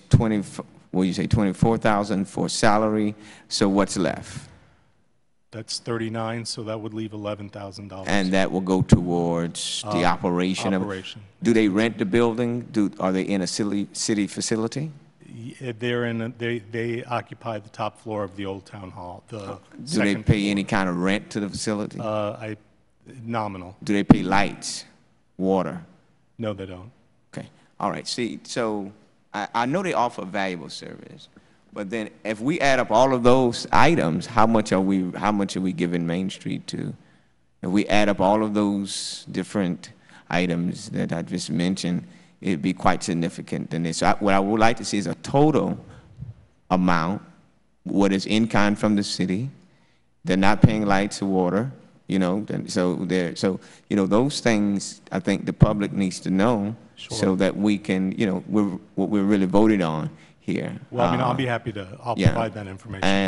And in light of that, I like to, if part of this agreement is that there will be monthly reports to me or for council on the progress, and then how are we going to measure their progress as it relates to their effectiveness? Is it just these things that we've asked them to do as far as putting on events on Main Street? Or how do we evaluate that? Is that based just off how many people show up? Yeah, basically we've asked for quarterly reports. The success is, measured by the quality of the events, which, we attend many of them and keep track of that, as well as the number of people that show up. And they will include all of that information in the quarterly reports to us, along with the activities of the executive director, who works, as many of the council knows, on many, many different projects throughout the city, not just the events that the organization now, puts could you, on. I apologize, could you tell me, I was looking, in the service agreement, could you show where this says quarterly reports? I don't see it in here. Maybe I could have just overlooked it. But if not, I'd like to add to, if my colleagues want to add to this particular contract, you say quarterly report, but I'd like to have monthly for myself. I don't see that within the guide. You know, I'm sorry, I can't do that at this time. Okay. But I don't would- believe it's in here. Okay, we could add Yeah, I monthly. think that needs to be, and along with, if you would bring back all of the in-kind services that we're providing Main Street for what they're doing also. As it relates to insurances from the organization. Now, as a nonprofit, I noticed in one of the spreadsheet, I was under the impression that for nonprofits, bonuses cannot be given. I thought it was only for profit organization. Bonuses cannot be given from net earnings. And from what the spreadsheet in which they're giving to me is $1,000 in bonuses of net earnings. From my understanding that for nonprofits, according to the IRS, that cannot happen. So is a portion of that coming from salary or the monies that we're giving? Or how does that work, Mr. CRA Director? Well, we don't give bonuses as part of our contribution, and I'm afraid I don't have the knowledge to answer that. Would you be able to provide the information that I've asked for? Yes, you want us to monetize the various yes, contributions. and that this contract is only for a year to be renewed. There's no concurrency of 2 years without us. This is a 1 It needs year. to come back every time that there is an addendum or an adjustment within the contract. Yes, sir. Okay. Mayor, I offer that proffer for a motion. Those items that I have listed in order to go forward with the contract. If I may, Councilman, just to be clear, so I understand, you would like us, you're asking for me to provide you with and the rest of the council with the amounts of the funding that what we pay for in-kind benefits. Yeah. See, here's the confusion part. You're the CRA director. It's not really under you anymore. It's really under the city now. Right. So unless, there's a whole sticky piece about the CRA and its own board. So I don't know the legalities of that. Mr. Attorney will have to rule on that as it relates to through the mayor. That will be. Well, I work with Homestead Main Street, and we're just the money wouldn't be coming from us, but almost all of the activities take place within the CRA, and almost everything they do is within the CRA. So, Mr. Mayor, can I get a parliamentary inquiry about this, please? Richard. Yeah, the relation. What's on the agenda is a document which outlines the relationship between Homestead Main Street and what's on the agenda is an agreement which outlines the relationship between Homestead Main Street and the council. And within that document, the council can leave it the way it is. They can change it. They can require certain reports. But this is the council approval. So this would be, if there's some changes that you want to make to the relationship, this is the time to either discuss those changes, to direct staff, or to leave it the way it is and move on. But you're starting out in a contract. Right, that's right. So you can define at that point, if you're happy with the way things are, you can just leave it and approve it, or if you want to change the relationship, you can. Right, I think I just proffered that within a motion of those changes, and I think the CRA director, Mr. Scott, was regurgitating exactly what he wanted. So, but I didn't know, because him being CRA and the contract is with the city and not the CRA board or organization, then would that come from our city manager, please? Okay. Sorry, Councilman, if I'm understanding, I understand that you've requested certain information from the CRA director, which we'll follow up and make sure you have. But my understanding of what you're adding to the contract is the monthly reports. Monthly report and a monthly financial report. And then what I also asked, I don't know if that can be included. I don't know who measures the sustainability of their events that they have to determine if next year's contract needs to be altered. Who evaluates that, I guess, is what I'm saying. Well, it's just as we're speaking of it here, if the council wanted to direct that this be done differently, it could certainly be done, and perhaps based on the monthly reports, those Okay. decisions could be made. Yes. Well, the monthly reports, I proffer or move. If I'm understanding what you're asking that the council do. Yes. What my motion is to add into the agreement, monthly reports, because I didn't see that within the agreement. And to also, in a report, bring back to council, you know, the in-kind services beyond what we are. A separate report. That's not part of the monthly Correct, report. yes. Understood. A report relating to the in-kind services that the city is providing, whether it's light, waters, whatever it should. However, I think we all need to be apprised of such that we do not know about, so that we can all be clear. But I'm very in favor of the organization moving forward, but these are some just critical things since we're having a new relationship with them as a professional service. I think there ought to be some kind of accountability that we all do. And there is in the current, in addition to what you request, there is a section in the agreement which is access to records and audits. So we do have the ability to request Right, whatever. but that's but it's not required. That's a pull, not a push. Right. So you're looking for them just to to submit them, right? But that's when we're inquiring. But now I'm asking that we put it into the agreement. If, you know, that's my motion. I'm moving it forward, but with just that caveat. Okay, so there's a motion on the floor to move the services agreement forward with 2 additional terms, which we'll draft. One is monthly reports, and then a report from staff regarding the sustainability of the programs they're putting on, and sort of a monitoring of sort of how they're doing in terms of the contract and producing what the city wants to produce.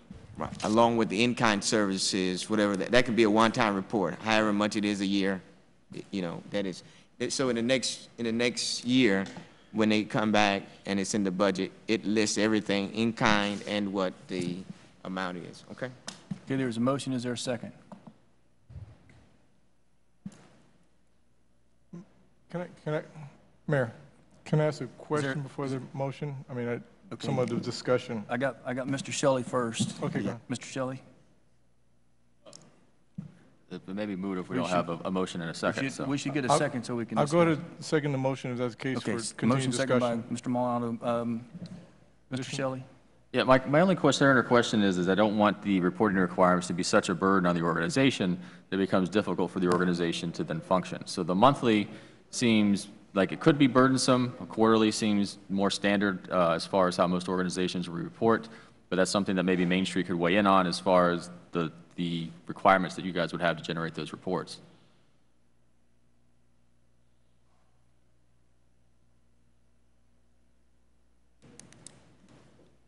Good evening, Yvonne Knowles, Homestead Main Street, 43 North Chrome Avenue.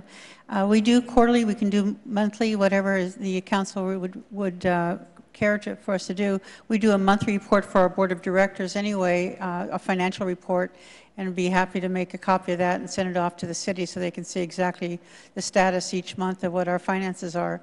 That's the report that we do for our board at this point anyway. So if you prefer, a quarterly report, I think, gives a more comprehensive picture because of what events that happen within that quarter, but we're at your beck and call. Whatever you'd like us to do, we'll do. Yeah, my question was more so based on staff time, because there's certain part of your organization that's dedicated to producing the events, to carrying out the function or the purpose of the organization and the contract in which we're proposing for you. So my big concern was making sure that whatever reports are requested potentially by this council, is it going to then affect your ability to do your actual job? And that was really more of the question. So if you're saying that really it's indifferent to you, then that answers the question, but that was what the purpose of the question was for. Sir, you're looking at the staff, so this is it. I do it all, so whatever you direct me to, I will do. Okay, but it wasn't so much asking you to do whatever we wanted. It was more or less trying to get an answer from you as far as, would the monthly reports be a burden? If you're saying there's Yes, not, sir. then that's fine. It would be a lot easier to do a quarterly report for you. That's what I was trying to get an answer Yes, for. thank you. I don't want to see the council put a requirement to you that then dooms you to failure, or you spend more time generating the reports than you do the function. So that was the purpose of the question. Thank you, sir.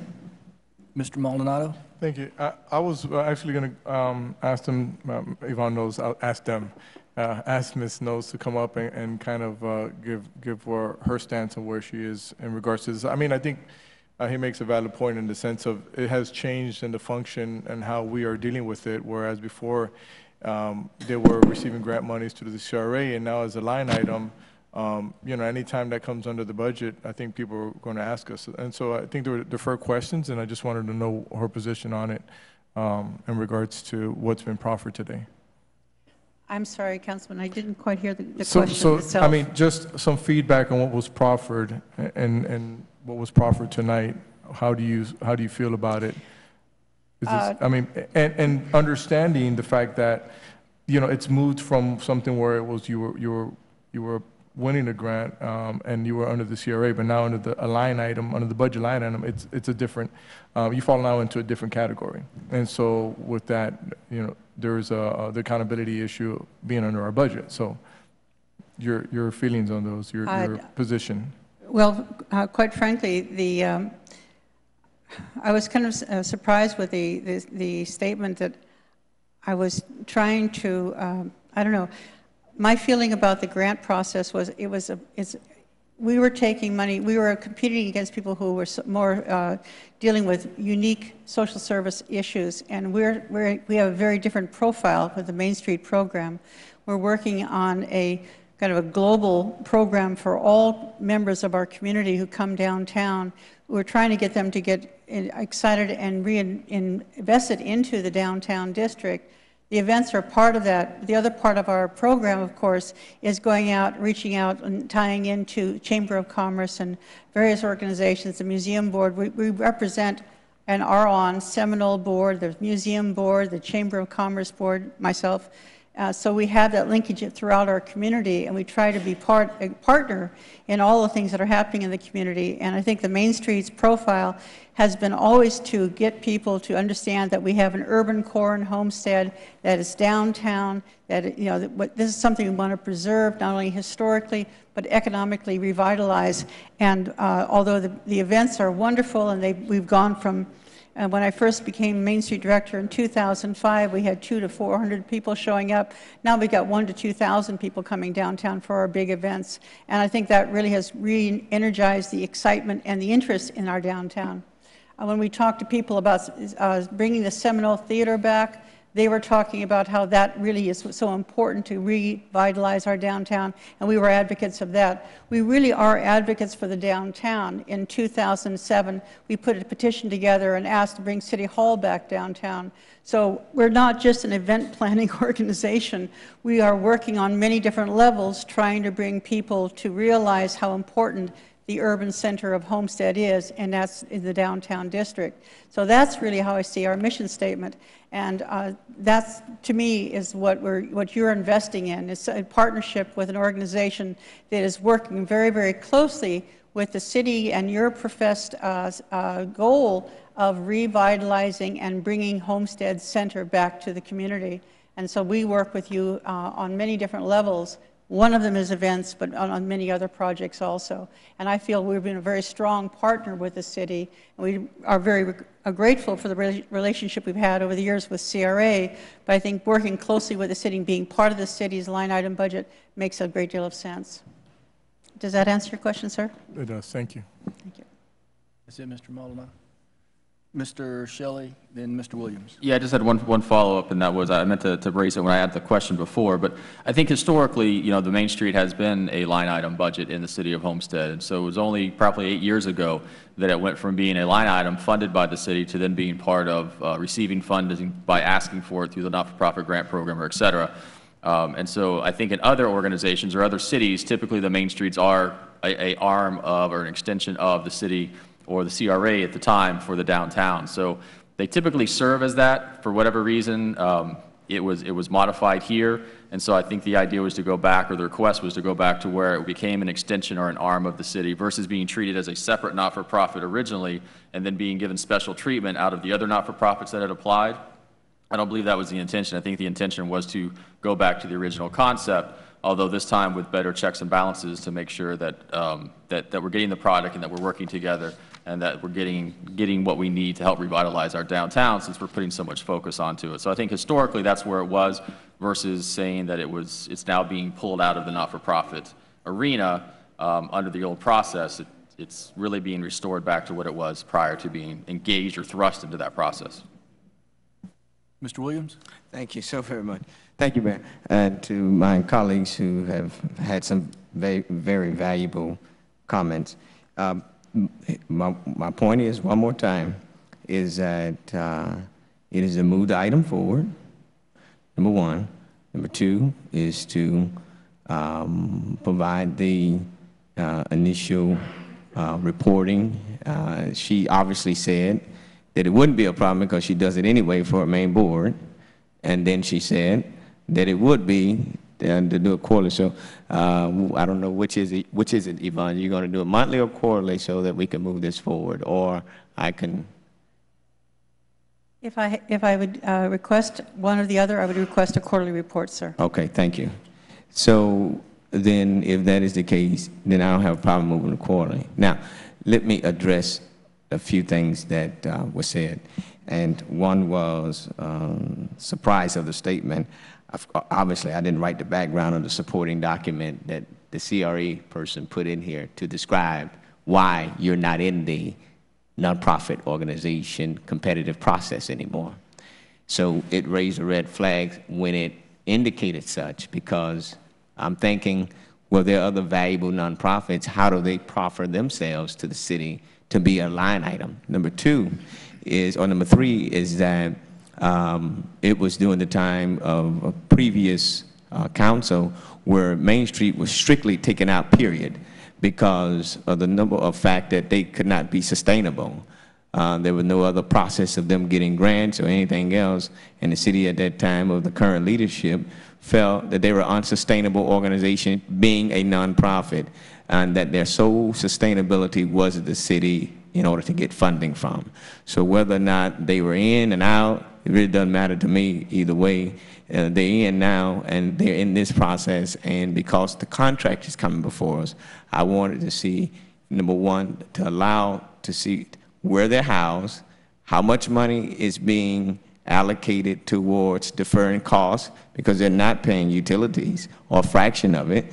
So, you know, I think that should be part of how much money that the city is giving them, whether it's in kind or actual dollars amount. And so that's all I wanted to see. But that was it, moving it forward, just adding that item, reporting.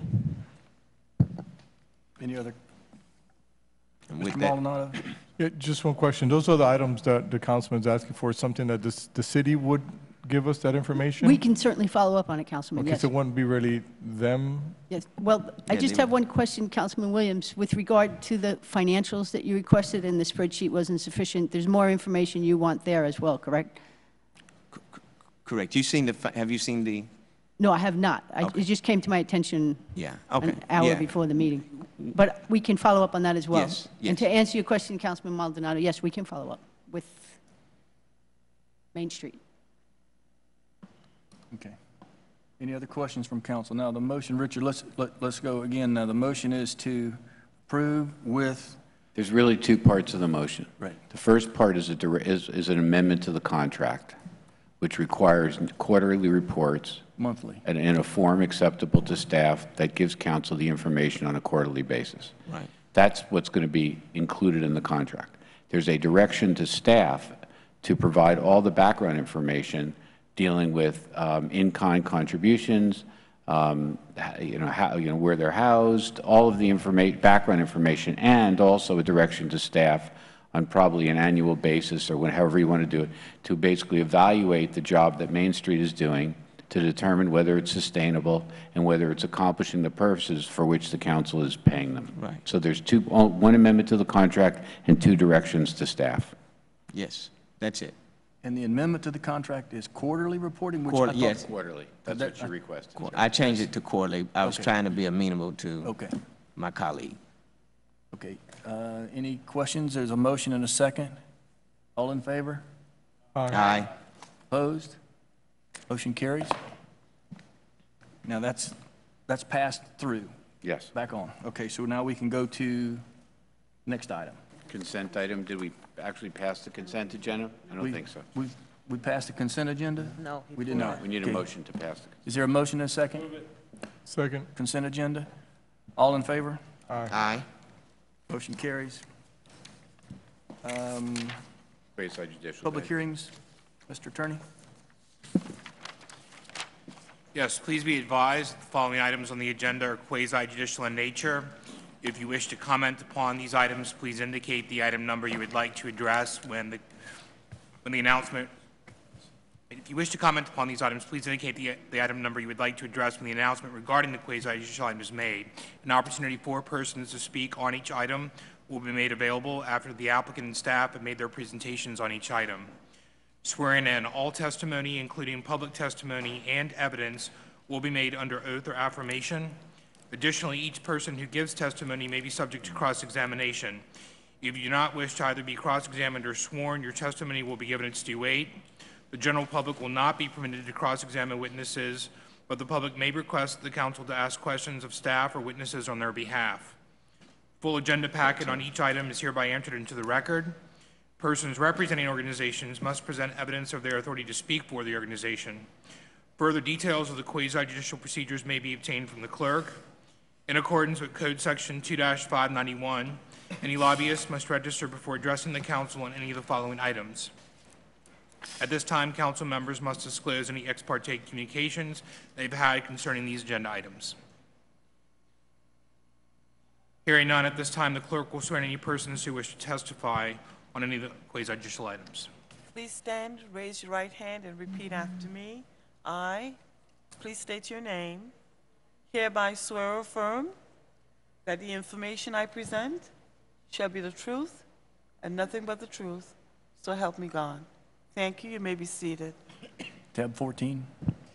Yes, Mr. Mayor, members of the council. Tab 14, 15, and 16 all pertain to the same project. It's a proposed convenience store with 12 ancillary self-service gas pumps.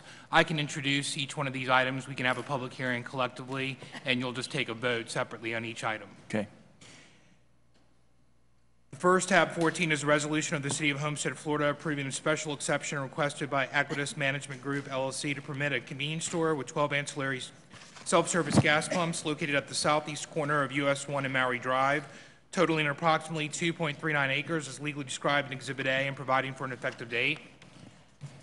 Tab 15 is a resolution of the City of Homestead, Florida, granting site plan approval for a convenience store with 12 ancillary self-service gas pumps on an approximately 2.39 acre parcel located at the southeast corner of US 1 and Maury Drive, as legally described in Exhibit A, and providing for an effective date. And tab 16 is a final order of the City of Homestead, Florida, granting a certificate of use to allow the sale of beer and wine for off-premises consumption in conjunction with the operation of a convenience store located at the southeast corner of US 1 and Maury Drive, as legally described in Exhibit A, and providing for an effective date. Tab 14, report from staff. Staff recommends that the mayor and council approve the proposed resolution granting a special exception approval to permit the use and operation of a convenience store with 12 ancillary gas pumps located on a portion of 2.39 acres parcel at the southeast corner of US 1 and Maury Drive. Any questions from council? Tab 14. This is a public hearing. I'll open up the public hearing at this time. Anyone would like to speak for or against the applicant? Mr. Mayor, I think you can open up the public hearing on all 14, three 15, items. and 16. Have staff, if you don't mind, Ms. Manager, to read the other two staff recommendations. And that way it'll all be on the table, and then you could have the public hearing and vote on it at one Okay, so time. you're going to, any staff report on tab 15 as well? On 15, staff recommends that the mayor and council approve the proposed resolution requesting site plan approval to permit a convenience store having 12 ancillary self-service gas pumps located on a portion of 2.39 acres located at the southeast corner of US 1 and Maury Drive. And on tab 16, staff recommends that mayor and council approve the final order granting the requested certificate of use to permit the sale of beer and wine for off-premises consumption only in conjunction with the operation of a convenience store, 7-Eleven, located on a portion of 2.39 acre parcel at the southeast corner of US 1 and Maury Drive, it is consistent with the criteria and standards established pursuant to the City Code, Section 3-11C. Mr. Burgess. Thank you, Mayor. I just, because it's hard to tell in the drawings that we have, can you, for the public, because I had a concerned citizen that lives behind there, talk about the landscaping and what you're going to do to make a buffer to the homes that are behind there, for the record, please? Yes. Good evening, everyone. My name is Tracy Slavens with offices at 701 Brickell Avenue on behalf of the applicants. We are proposing a 7-Eleven store on this site. I've put the landscape color plan here. I don't have a microphone to take with me, but along Southeast 5th Avenue, you're going to have silver buttonwood trees that will create an aesthetic visual screen between the road and the site. And then immediately inside the property line, inside from those silver buttonwood trees, you'll have a 3-foot cocoa plum hedge. And then behind the hedge, another row of flowering accent trees. And the landscape architect has chosen Geiger trees as the flowering trees. They're the ones that have orange flowers or white flowers. And then on the US 1 side of the property, we paid attention to the look along there too, and you're gonna have live oak trees along US 1. And then in our stormwater retention area, because it tends to be damp, generally speaking, we're proposing cypress trees in that area because they're very tolerant to the damp conditions of the soil in a stormwater retention area. And as a ground cover, we're also looking to put types of shrubs and flowers that can withstand both dry and wet conditions as the Florida temperature and climate changes from summer to winter. It's our goal to have as many natural plants as possible that can live long and grow large and be very nice for the site and for the neighbors. Thank you. One other question that they brought up, and perhaps staff can tell me, I don't know. The dumpster, because I can't tell, like, with our stuff is so small and dark on in our package. They were worried about where that was going to be located, so that, like, because those guys generally start very early in the morning, and perhaps the applicant, somebody. And I know that we put them inside, they're supposed to be built inside of something, but they were worried about it being back there close to their home, and the noise of, you know, if the guy comes at 5 in the morning, like sometimes they do, as they start their routes very early. They were just worried about the noise on a daily basis, or 3 times a week, or whatever the pickup schedule would be for their needs. Understood. Our dumpster, I'm going to come around and point to it and then come back to the microphone. We have a microphone that you can take from the clerk.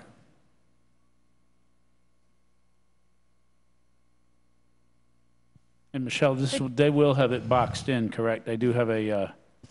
Yes, Councilman, that's correct. There is a 12 by 20 enclosure surrounding the dumpster. Thank you.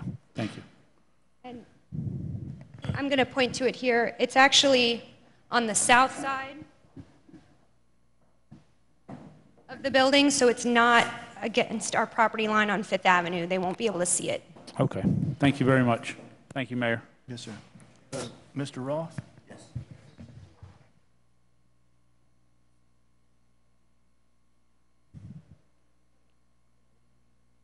Push the middle of it. There it goes. Okay, thank you. One other thing I would like to mention is that our elevation for the store is not the typical 7-Eleven elevation. The 7-Eleven has made a nice effort to create a store that has some aesthetic appeal. It has a more modern look. It's not just painted cement block. We have a nice stucco finish with stone accents that'll run along all 4 sides of the building. So you will have a continuous, pretty look to all sides of the building, which is much nicer than your typical 7-Eleven. Mr. Roth? Thank you. Again, as John said, the maps are kind of small. Heading north on US 1, are they turning directly into your property in the 3rd lane to the right that's adjacent to the property, or is there a speed reduction lane put in there that's a 45-mile-an-hour speed limit area?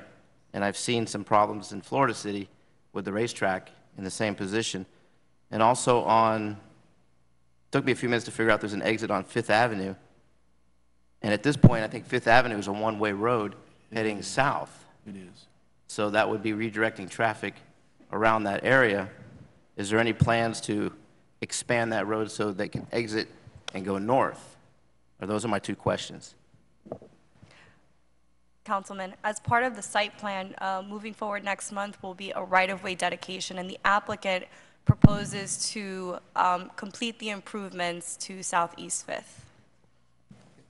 What about the question about the access off of US 1? Is there any northbound, I mean, you want a southbound question? There's a southbound, northbound speed reduction lane. You're off there. The northbound, is there a speed reduction lane that allows someone to cautiously enter the property, which is to the south end of that property, without someone rear-ending them or coming from behind? There's a high-speed area through there. It's a 3-lane road, and to me, it kind of looks like there's additional space there, because the actual drawing shows that it's off of the highway, kind of, sort of, to me. So I'm just looking for, if there isn't, there isn't, but there may be problems in the future that arrive from people trying to turn into that property that are heading northbound in the far right-hand lane. Councilman, currently the plan does not propose for a decel lane, but if that's what you're looking for, we can work with the applicant, potentially condition the site plan. You said it's not there now. There is no. Right, it's a state road. There is no deceleration lane there now. There is no decel lane. Currently, US 1 is a state road, so we would have to work with other agencies, if that is your goal. Through the chair, we are not showing a decel lane at this time, but we do have a very wide radius for the right turn capacity, and our driveway, a typical driveway, is 20 feet to allow 10 feet of entering and exiting traffic. Our driveway is proposed at 40 feet. So although we didn't accommodate because we don't have the room to actually provide the deceleration lane, we did take into account how the driveway would function, and we had a traffic engineer assist us in designing a wider than normal driveway so that we could accommodate the traffic and that they would be able to make the turn if they have trouble slowing down to a full stop, or like they would in a decel lane. Okay. Any other questions from council on 14, 15, 16? I mean, this is a public hearing. If you're here and you would like to speak for or against this application, you're welcome to speak at this time. Seeing none, I'll close the public hearing. Any final comments from council? Is there a motion on tab 14? Second? Is there a second? Moved and seconded. Any final comments? Roll call, Madam Clerk. Councilman Williams? Tab Just on 14. Councilman Shelley? Yes. Councilman Roth? Councilman Burgess? Yes. Vice Mayor Fairclough? Yes. Mayor Porter? Yes. The motion carries. Is there a motion on tab 15? Is there a second? Second. Moved and seconded. Any final comments? Roll call, Madam Clerk. Councilman Shelley? Yes. Councilman Roth? Yes. Councilman Burgess? Yes. Councilman Williams? Vice Mayor Fairclough? Yes. Mayor Porter? Yes. The motion carries. Is there a motion on tab 16? I'm sorry, Mr. Burgess? I forgot to. It's at some of our convenience stores, we have a problem with people that kind of loiter around and drink the beverages that they've bought and then throw their trash about. I would just encourage the proprietors, if you could relay to them, that please work with our police department, sign a no trespass piece of paper so that these people can't sit around, especially since there are residents so close by and a lot of kids that walk through that area for the schools and stuff and school bus stops. So I would just encourage them to do that if they would please. Thank you. Okay. We would agree to that. We want to be a good neighbor. Perfect. Tab 16, was there a motion? I'll move it. Is there a second? Second. Any final comments, questions? Roll call, Madam Clerk. Councilman Burgess? Yes. Councilman Roth? Councilman Williams? Councilman Maldonado? Yes. Councilman Shelley? Yes. Vice Mayor Fairclough? Yes. Mayor Porter? Yes, The motion motion carries. carries. Thank you very much. Thank you. Legislative matters. Yes, moving on to tab 17, second reading of the City of Homestead, Florida, amending the budgets for each of the several funds and departments of the city for the fiscal year beginning October 1, 2015, ending September 30th, 2016, by increasing the total budgeted revenues and expenditures $28,343,914, providing for repeal or severability and effective date. This is second and final reading. These are rollover projects. Correct, yes, yes, sir. Okay. Anything else from staff? Staff recommends that mayor and council approve and amend the fiscal year 2016 budget for the various funds as per the schedule, and the purpose of this amendment is to roll the amounts encumbered primarily for ongoing capital projects at fiscal year end 2015. And this was approved on first reading on 11/18. Any questions from council on tab 17? I'll open up the public hearing at this time. Anyone who would like to speak for or against, you're welcome to. Seeing none, close the public hearing. Any final comments from council? Is there a motion? Move it. Is there a second? Moved and seconded. Roll call, Madam Clerk. Councilman Maldonado? Yes. Councilman Burgess? Yes. Councilman Shelley? Yes. Councilman Williams? Yes. Councilman Roth? Yes. Vice Mayor Faircloth? Yes. Mayor Porter? Yes. The motion carries. Tab 18. An ordinance of the City of Homestead, Florida, amending Section 28201 Water and Sewer Deposits of Article 11 Deposits, amending Section 28219 Water Connection Fee, Tampering Fee, or Article 7 Billing, amending Section 28254 Reconnection Charge, and amending Section 28255 Electric Deposits of Chapter 28 Utilities of the City Code, providing a uniform fee for reconnection of water and electric service, providing for a waiver of utility account deposit requirements for honorably discharged members of the military, providing for severability for conflicts, providing for inclusion in the code, and an effective date. Anything from staff? Yes, Mayor. Staff recommends that mayor and council amend as stated, but I just wanted to point out that what this does, it accomplishes a couple of things, one of which is the current ascending fee for reconnection becomes just one set fee, which will be much better for our customers. That's for both water and electric reconnection, and what it also does is, in addition to active military, honorably discharged veterans will not have to pay a deposit for utilities to be turned on. Okay, thank you. Questions from council? Yes, I'm sorry, Mayor. Mr. Williams? Thank you. With this, I know sometimes I get calls. With this reconnection fee, even though it's one fee, is it a fee that will be forwarded to, let's say they pay their bill, but they also have to pay the reconnection fee at the same time, right? So there's nothing in this ordinance that will say they can be billed their reconnection fee on their next bill. But let's say they only have the amount of money that's past due. Yes, I understand, and I'm going to let Catherine speak to that because that's something else we've also been working on to make it better for the customers. Okay. Yes, through the manager. I'm sorry, I can't. We can't hear you. Okay. Sorry, through the manager. We're actually going to be incorporating that fee in the reconnect work order.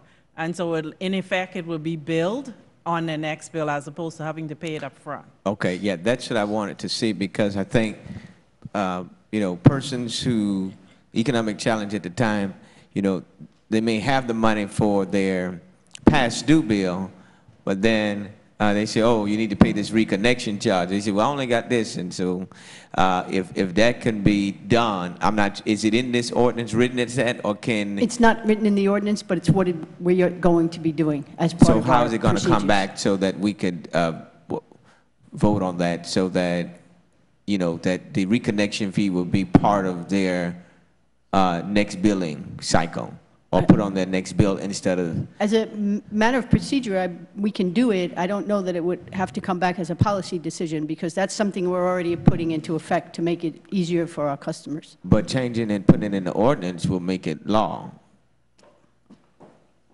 Yeah, I think what staff is saying is they have the discretion to do it Yeah, but that's what internally, I but if you want to put it in an ordinance, we can add it to the ordinance. Right, that's what I'm saying. I don't want the staff have discretion. Okay.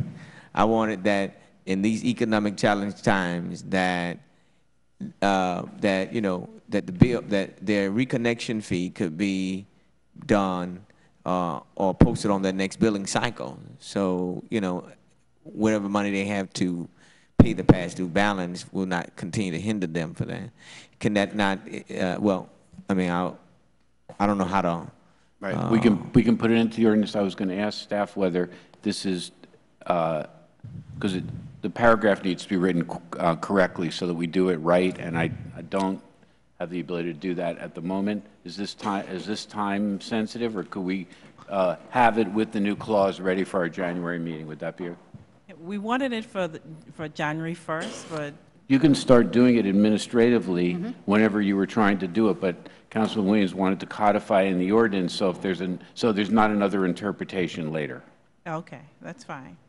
So they're going to implement it January 1st, the way they were going to do it, and then we'll come back at the January meeting and have it put into the code permanently. Okay, yeah, if that's all right with my colleagues. I just think that you know, we're a little bit more sensitive to the situation that, you know, if their lights are shut off or what have you, they only have the money for the past due amount, and then we tack on this reconnection fee at the time along with the money, their past due. It kind of hinders the effect. So if we can just put it in the ordinance that makes it law, there's no discretion to the staff to grant it or not grant it, and then it will appear on their next billing cycle for the reconnection fee. Right, and so the motion then would be to defer second reading of this ordinance until the meeting in January. At that time, we'll have the language, but you understand that staff's going to implement this January 1st. Okay, I'm fine with that, if that's fine with my colleagues. We need a motion to defer. So it would be a motion, I would need to defer. Yeah, motion to defer the second reading of this ordinance until the meeting in January. Okay. Is there a second on that motion to defer till January? Moved and seconded. All in favor? Aye. Aye. This is deferred. Yes. An ordinance of the city to January, though. To January. Yes. Okay. Yes. An ordinance of the City of Homestead, Florida, adopting an amendment to the Water Supply Facilities Work Plan and to amend the City of Homestead Comprehensive Plan to strengthen coordination between water supply and local land use planning, amending the text containing the infrastructure conservation, intergovernmental coordination, and capital improvement elements, providing for transmittal of certified copies of this ordinance, a comprehensive plan to the Florida Department of Economic Opportunity and all other units of local government, governmental agencies required under statute, Florida, Section 163, Part 2, Florida statute, providing for adoption pursuant to 163.3184, Florida statute, providing for inclusion in the City of Homestead Comprehensive Plan, providing for appeal of conflicts, providing for severability, and providing for an effective date. Anything from staff? Staff recommends that Mayor and Council approve the proposed ordinance adopting the 2015 10-year Water Supply Facilities Work Plan and Water Supply Plan related amendments to the comprehensive plan. Questions from Council, Mr. Shelley? Thank you, Mayor. Yeah, I remember I read through this and when we discussed the settlement agreement that we reached back in 2009. I think that happened right as I came onto council. And one of the things that I think that's lingering from that, or one of the biggest negatives of that settlement agreement, is the water pressure we have here in the city. Is there any way to address that at this stage before, as we adopt this? Is that something that can be back and rediscussed?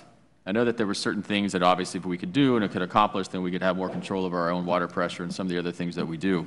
But as we go forward, is anything that's within this going to further affect that, or is there any way to undo that? I know Julio's not here, so I'm not sure who would be the right person to answer that question. Yeah, definitely Julio would be the person to speak to the water pressure. And I'm not sure, Councilman, what we could do now with respect to this plan, but we can certainly follow up and get back to you. Perfect. And this is first reading, so we'll have a second shot at it, Yep. so we can get some of these questions or analysis done to see, is there any way to kind of undo what was done back then, or to maybe mitigate that and find some sort of compromise? What leverage or bargaining power do you have to try to restore back to where we were?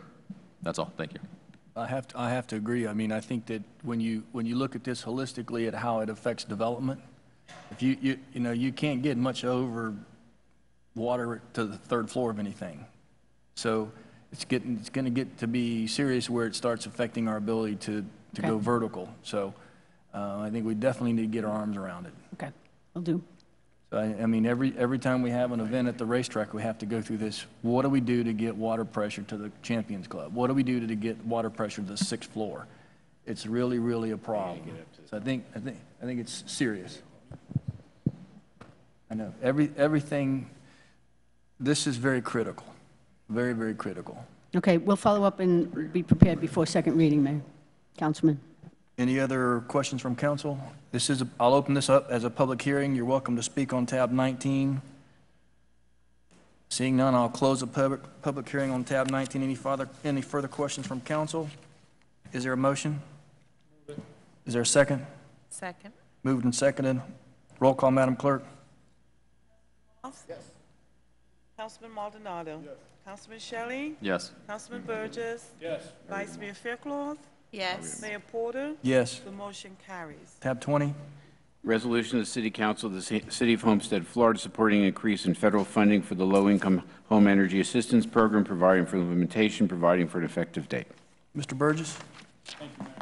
This was brought to me by one of my colleagues at the League of Cities, and what this would do would possibly increase the pool of monies that come down from the federal government to the state government to the local utilities and local governments to help people with their inability to pay their electric bill on a timely manner. And I know that in the past we have had quite a few people in our area that have partaken of this program. So I thought it would be a good thing for us to support. I reached out to both customer service and our electric utility department. They went through it, thought it was a great idea that we bring this forward and show our support as a utility owner, one, and two, with people that do use the program quite frequently here in town. And what it will do, they're hoping, is to bring the another $38.5 million to the state of Florida, and increasing from about $3.4 billion, which is proposed, which is down from $5.1 billion in 2010, and they're trying to get that up to $4.7 billion for year 2016. So this is just a support of a program that we have in place down here for our residents, and hoping to increase the amount of money that's put into the pool at the federal level and trickles down to us. So that's what it is. Any questions? Perfect. Perfect. Any questions from the council on tab 20, resolution? I appreciate y'all's support. This is a public hearing. I'll open up the hearing to the public at this time. Seeing none, I'll close the public hearing. Any final comments? Is there a motion? Move it. Is there a second? Second. Roll call, Madam Clerk. Councilman Shelley? Yes. Councilman Burgess? Yes. Councilman Roth? Yes. Councilman Williams? Yes. Councilman Maldonado? Yes. Vice Mayor Faircloth? Yes. Mayor Porter? Yes. The motion carries. Thank you, sir. Tab 21, discussion item. Mr. Williams. So much, Mayor and fellow council members. This has been on the agenda for about 3 months, these 4 items. And finally, I get to say something about it. And I'm going to be as quick as possible, but hopefully you would take from this 2 things: the educational process by which I think we ought to be governed, and then to move forward with a few things. So in light of this, let me, Mayor, I can combine 21 and 22 together. Yes, sir. If that's okay. Any objection? Okay, which is the workforce, housing, elderly, and development, and the Southwest Master Plan. All of that is really is one piece. Let me say, I went to the Florida League of Cities, and I think in November, and they had a special day where they dealt with veteran housing, elderly housing, homelessness, and they highlighted Miami-Dade County was the highlight. And so one of the presenters, they had about 5 presenters, and one of the presenters talked about workforce housing, veteran housing, and particular issue that we had talked about maybe in the summer months of this year. And so I wanted to gain more information, and so what I had, some backup material and resources, was to give you an overview of what workforce housing is. You know, how do we able to articulate that, especially within the Southwest area, and then, you know, moving forward from that. And so what I like to do is have an extensive, probably a workshop after the new year.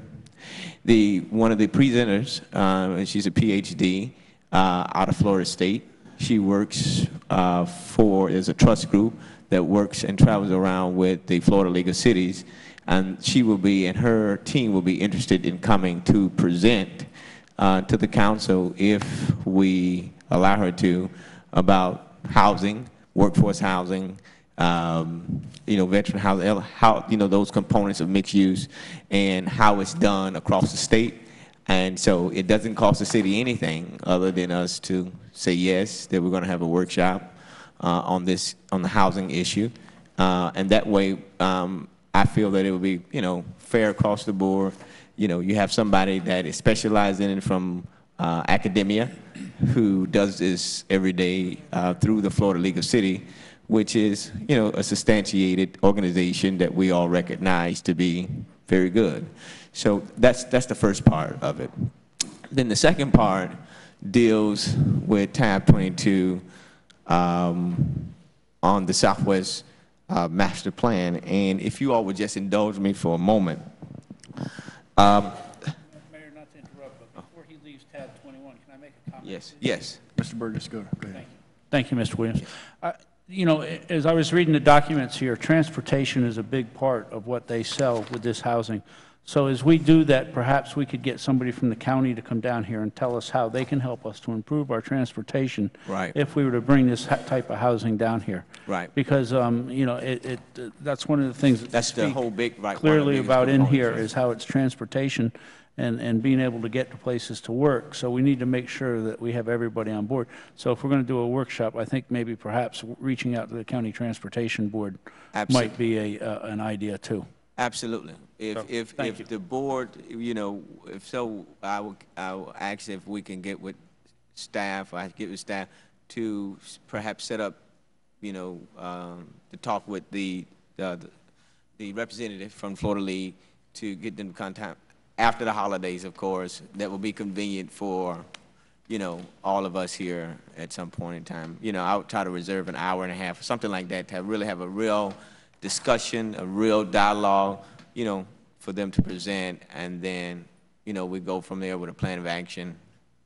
Because I think we need to do something. I think that we need to do something, have the conversation at least to see if this is where we want to go. So that's what I'm proffering to my colleagues, if that's amenable. Is it okay? Well, that would have two workshops, and we would have a utility workshop specific to utility issues, and would have a workshop specific to workforce housing, and you want to fold in the Southwest Master Plan as well? Well, this is where I wanted to talk about it, but get my colleagues' ideas on a few things in here that I just want to highlight. And if you'll indulge me to do that. Go ahead, sir. You have the floor. Thank you. I'm reading from the Southwest Neighborhood Master Plan. I'm going to be moving from page to page, but those of you who would like a copy, more than willing to get one. Page 3 says that the residents of Southwest Neighborhood are vulnerable to the efforts of these market changes due to the low per capita income of its residents and the large number of rental units in the area. Concerns of potential gentrification of the community have been raised by community leaders at that time. The Southwest Neighborhood Redevelopment Plan provides a development guide for the development of the Southwest Neighborhood, preserving area consistent with small growth principles of urban planning and in compliance with the Community Redevelopment Act of 1969. And the plan seeks to increase housing and economic development opportunity for both current and future residents of the area. So really, that's really kind of the backdrop, I believe, in the spirit in which this plan was, was to be created. Let me continue on from here. I think that there was a letter from the CRA that dated February 15, 2005, and it reads, and this is from a very, very old former CRA director, and it reads that the Southwest Master Plan will be the guiding document for revitalizing of the Southwest neighborhood. This area is the traditional African-American neighborhood, which has really changed. It's not that anymore. It's really mixed of Latina and African-Americans as well. That's not prosperous or growing as the rest of Homestead has recovered from the devastation caused by Hurricane Andrew in 1992. Here's my key point. Many of the properties remain vacant and much of the housing is substandard. There are only a few retail and service businesses within the neighborhood, and most of these are not prospering. But through continual partnerships between neighborhood residents, City of Homestead, and the Community Redevelopment Agency, Miami-Dade County, and the Empowerment Trust when it was active, and other public and private entities. These changes will occur within the next 2 decades as the plan is implemented. And I think this plan was kind of revised maybe 2 or 3 times. Like to make a call, please hang I think this plan is about maybe almost 10 years old, if not a little bit more. So now we're working on going into the second decade of a plan that really has not, been implemented. The next is from the Empowerment Trust, which no longer exists anymore, same date. It says that Southwest 4th Street, the designated commercial area, and once commercial vibrant, is a priority and vital realization of the Southwest neighborhood must and will have an implementation plan that includes affordable housing, job development, business development, and commercial retail to create a self-contained, self-sufficient neighborhood. One major goal of the plan will be to create community with unique architectural styles that will reflect the culture of the Southwest neighborhood. Let me go into the methodology of this plan, which is really the meat and the brain of this. And I paraphrase in some of my reading on page 2 of the executive summary. The vision became the foundation of the redevelopment plan, which will serve as a guide to redevelopment and revitalization efforts in the Southwest neighborhood. The vision include, and I say, number 1 is affordable housing, promoting of home ownership, job creation, youth and social services, business development and expansion, pedestrian-friendly streets, good transportation network, clean, safe, and well-maintained neighborhoods, brownfield cleanup, education, and promoting of neighborhood history and identity. The Southwest Neighborhood Redevelopment Plan is not a document, but will evolve as it continues to support the creation of affordable housing, ownership, opportunity, job creation, and infrastructure. And I think going forward in looking at just the plan in its magnitude, I think there are a lot of things that the city has to have consistent efforts in doing so that these things can be realized.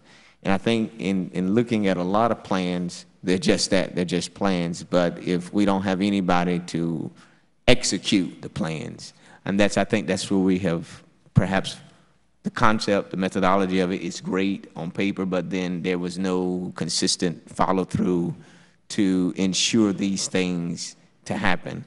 And so what we have is what we have on the west side of the town. That's not to say that Homestead has not done what it could have done or put in some of the infrastructure or is doing what it can do, but then how do we get back to the plan? How do we spur development? How do we create those jobs? How do we have the affordable housing, everything that the plan, is really talking about? Or does this plan even still exist for us today? Does it need to be redone? Does it need to be remodified? I don't know. Those are questions that, when this plan was done over 10 years ago, according to some of these memos, in 2005, that was the idea, and now we're in 2015, and nothing, substantially we can point our finger and say this came out of the plan. And so that's really what I'm getting at. The location of the Southwest Neighborhood Redevelopment Area is approximately 357 acres, bound by West Maury Drive on the north, Lucia Street on the south, Redland Road on the west, and US 1 on the east. And so Southwest 4th Street, also known as Monte King Boulevard, is the dividing line between the heavy and commercial industrial northern section of the community and more residential portion.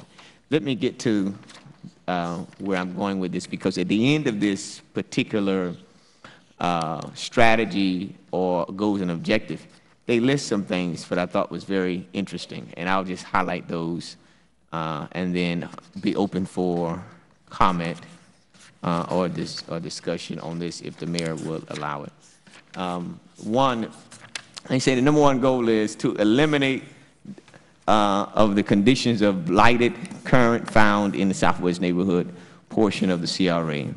And the objective is within 6 months of the plan's approval, 6 months of the plan's approval, begin to implement programs that will establish prioritized programs or to eliminate blighted conditions such as code enforcement violations, incidents, deteriorating structures, inadequate infrastructure conditions, significant land use and zoning conflicts, sustaining areas, obstruction and underutilized structures, property, and land use.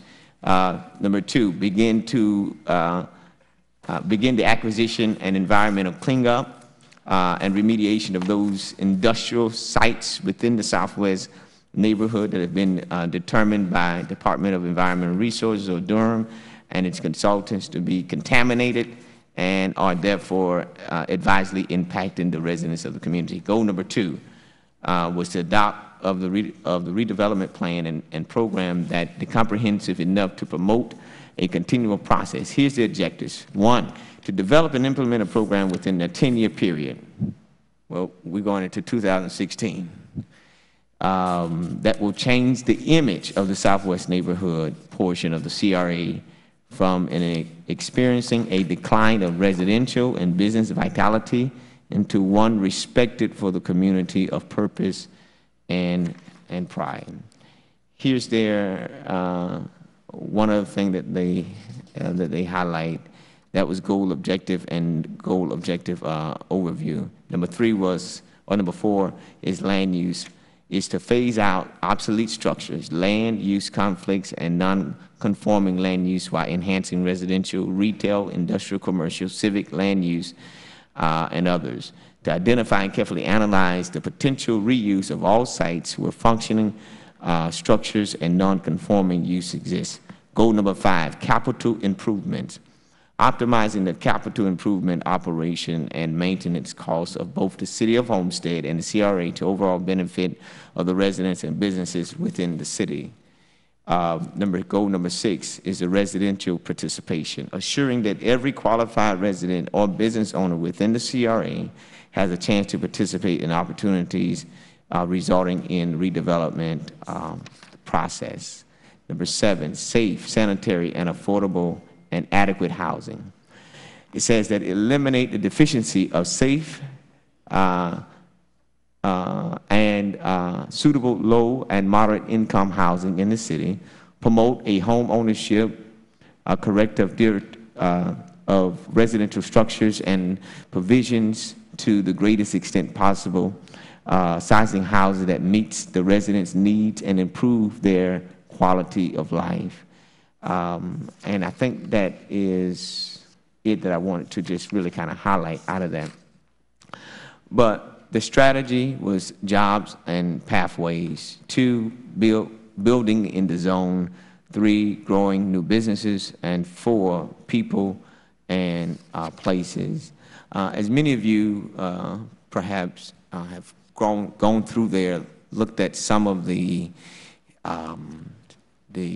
images of the Southwest. I'm a firm believer that you don't treat the symptoms, you treat the problem. And if we don't do something dramatically that will change the face of the area, it's always going to be the part of Homestead that is underprivileged and not people interpreting it, not getting the resources. What I can say and what I will say is that this council has been very active, been very participative in trying to find resources to do certain things in the Southwest area. I brought a plan to you all. We knocked down the old FICO Williams building, some old structures that needed to be torn down that we've been working on 4 years. You all vigorously got behind that plan. And so I think now in this phase of opportunity that presents itself is that now I think we need to be either more strategic and Of course, one representative can't do it by himself. And so I think, real dialogue, real discussion, this plan is a good plan, but we've had to make changes. I've personally had to come back and make changes because it just did not fit in where we are today. And so I don't know what that means. I don't know if you all if you all got calls or people ever complained to you that the plan is not a workable plan. Maybe, I have no idea. But I know that we need to do something. Now, they offer all of these recommendations, but all of that requires dollars and cents.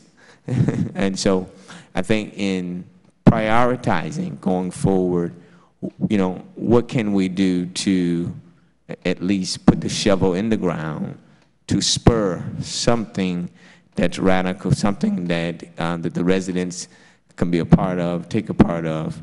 And what I will say is we're building all of these great things downtown, the new city hall, the police station, the Seminole Theater, but if they drive half a mile down the road and make a right, it does not look like what we are putting a lot of resources into. And so, I leave that with the council. If there's any dialogue or anything like that, Mayor, I would welcome, or any feedback or any ideas. Any questions? The suggestion is to workshop this, right? So is that what you wanted to kind of fold it into? You put the two together, kind of? Yeah, I think that with the workshop, one is you can't have one without the other because they both, housing is what is needed. There's a lot of substandard housing still over there. Even on 10th and 9th, there's still a lot of substandard housing. I think that we need to have a plan, to workshop it, absolutely. But out of that workshop, I would like to see some ideas on where we go forward. How do we allocate dollars in the next budget cycle to do some major project? How do we entice public-private partnership to come in to, because that's really what this calls for as well. It's not just all on the city of Homestead, but it calls for partnership. So I guess that's what, I'm looking for, so that we can have something that we can do that will make this 12, 13-year-old document, besides putting it in a museum, really make it work, because it's 15 years old, So, yes, to workshop it. Any other comments? Welcome. The only other thing that I'd like for us to do, too, is from a development services standpoint, let's be honest and talk about how many times has this plan gotten in the way of something, or how many times have we waived what this plan has written, that because whatever those applicants are trying to do, this inhibits them from doing that. So, and I know we've waived numerous times, development issues that are specific to this plan. So, in the spirit of trying to see how we can spur things on in the Southwest community, we got to find out what we're stopping as well, with this plan. So, in the workshop process, I think that we should definitely hear from, development services, how many times we've had to skirt this plan to try to wedge something in, because we have done numerous times. Oh, yeah. So I think that's what we should look at too. That'll be helpful for us to find out. We may have a situation where we throw the whole thing out. It's going to be, the discussion process, but I agree, Mr. Williams. We need to talk about it. Okay, and if it's okay if we can do it after the new year, right. Coordinating with the other. Yep, I agree. We get everybody's schedules, and when we need about an hour and a half, 2 hours. You think? Yeah, I would say. To really have a real discussion about it. I agree. Yeah, I agree. Anything else on 21 or 22, sir? Oh, that was my presentation on that. The next one, tab 23. Yes, sir, is the abutting, let me get this right. The ordinance of 2009-06-15, and Mayor, I really, I don't know the intent.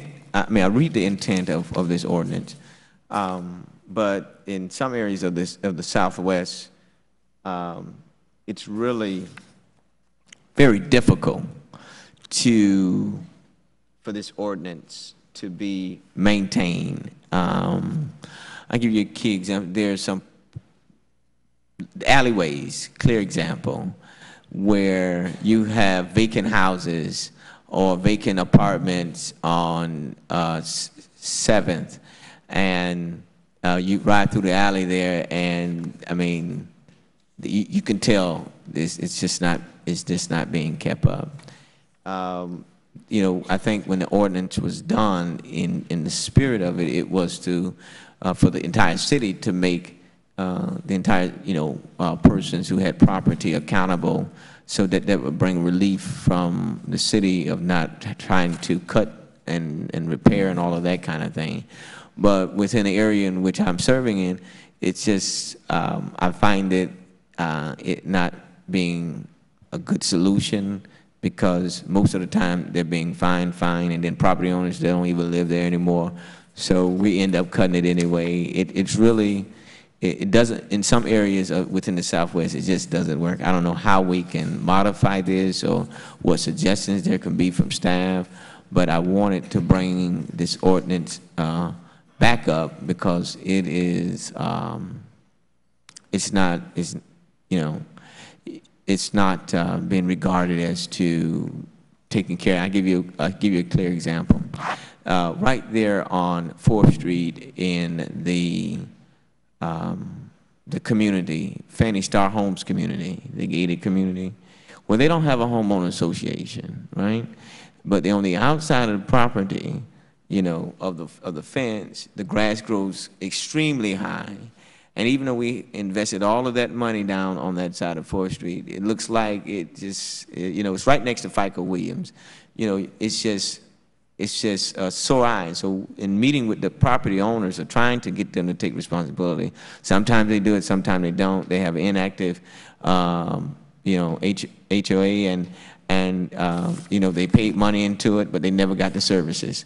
And so, they're left holding the bag. So, that's one example that I can give you that you all may be familiar with, in which what is going on. And so trying to get them to take care of that is an August task. And so sometimes we've had to just go in and do it. And it's just not, the other issue is the railroad company. The railroad company does not take care.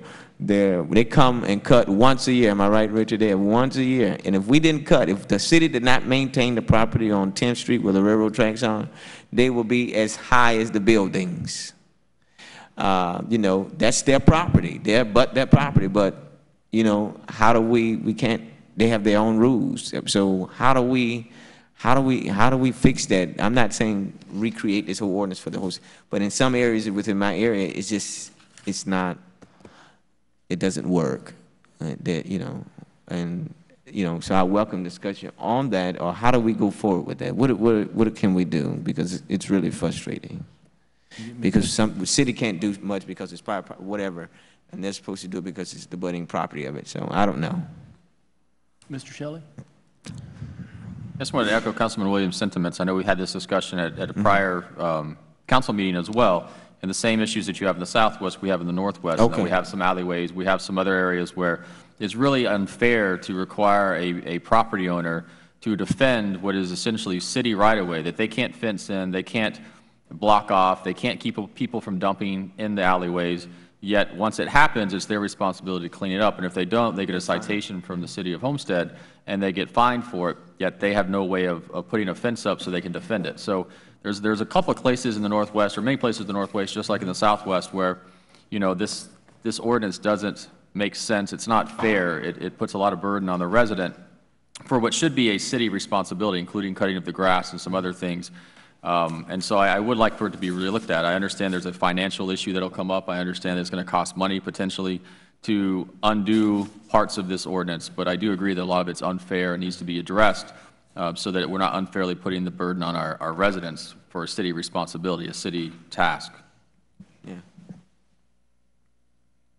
Mr. Williams? Yeah, Mayor, and to be, when we look at, some other areas, I mean, even some alleyways are not even paved, and we had to ask Julio in a couple of my areas to pave the alleyways so that in case the emergency personnel needs to get through, they can.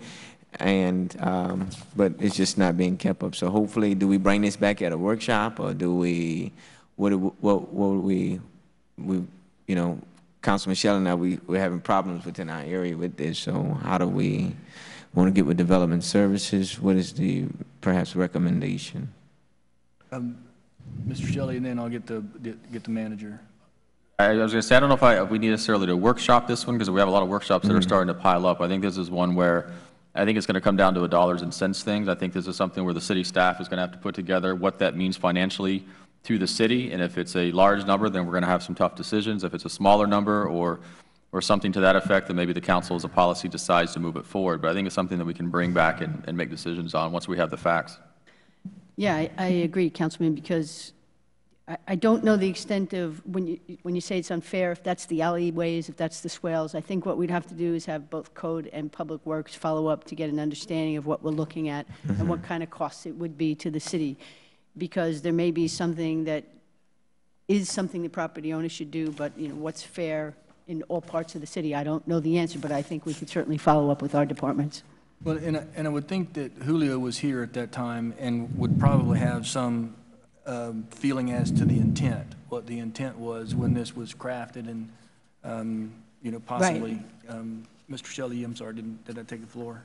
Yeah, no, I wanted to kind of follow up on that. I remember I was actually sitting in the audience. This was long before I was on council, and I remember thinking that it seemed to put a lot of burden. But the idea, I think, that time was cost. It was the city trying to push some of their cost off onto the residents and save some money, which makes sense for city government to do.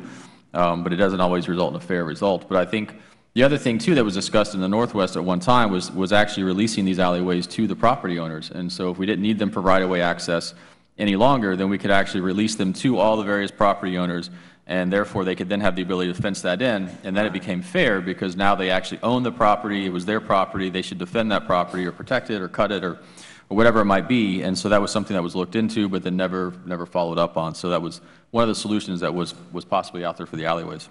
And that model exists with FP&L and overhead power lines. So I mean, definitely, there's a wheel out there that you wouldn't have to recreate if that was a solution for, benefit for the homeowner or the business to have access to that property. But then when you need access to it to do your work, overhead or whatever, they have to give you that access. Right. In the meantime, you're not responsible for it. So I didn't. And we'd have to also obviously have a sense of how extensive that would be. And so we'd have to follow up in a lot of ways to gather all of the material and come back. Okay, Mr. Williams? Yeah, I think if individually we can identify the common areas in which the problem is persistent, or, identify the areas in which it is predominantly, systemic in, then I think that will probably help shape what I'm saying. Yeah, and even if we had a sense of what is deemed fair or unfair. Right. And then what happened a couple months ago was we did give a piece of property away to a church that they would control and then, maintain. They were already maintaining cutting anyway, but that now, and they understood the right of way if we needed to get on the property that it would be accessible. So we did that just a few months ago with a church in the Southwest that benefited from that because they were maintaining. So, I mean, if that's one of the solutions to come back, I think if we can identify, the areas in which we're having the most difficulty in seeing that, then I think that will, help shape what and the any cost dollar suggestions about. in that regard would be welcome. Because I found we may be already doing it. So at this point, you're going to bring that back with some financial impacts? Yes. And some options sets for solutions? Yes. Okay. Okay, thank you, Anything else, Mayor. Mr. Williams? You want to move to tab 24 Yes, now? yes. I had a, matter of fact, I think it was the FIU graduate who did all my research tonight. So, but, you know, some weeks ago, we've had, you know, one thing about communities is that, you know, when something tragic happens, you know, it's like a bun rush of ideas, and this is what we need to do, right? And gun ho, and then a month later it fizzes out, and you don't see anybody anymore. But it's always at the forefront for me.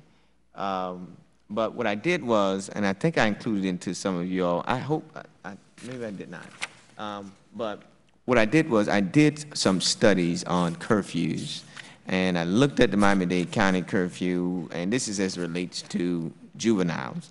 And what I found was that, even talking with the chief of police department, is that sometimes the issue is that, for instance, you know, there's a curfew on the county books, but if we enforce a curfew, then, and the police officer does, or routinely, let's say he's traveling or she are traveling in some area, and they see a child after a certain time, well, they stop, inquire.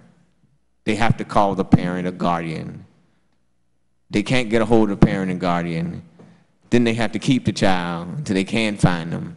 And then what if the parent calls back and say, oh, they had permission to be out? You know, so I think we checked Jacksonville curfew policy, and a lot of these policies do work when you have the partnerships of the family and cooperation of the community.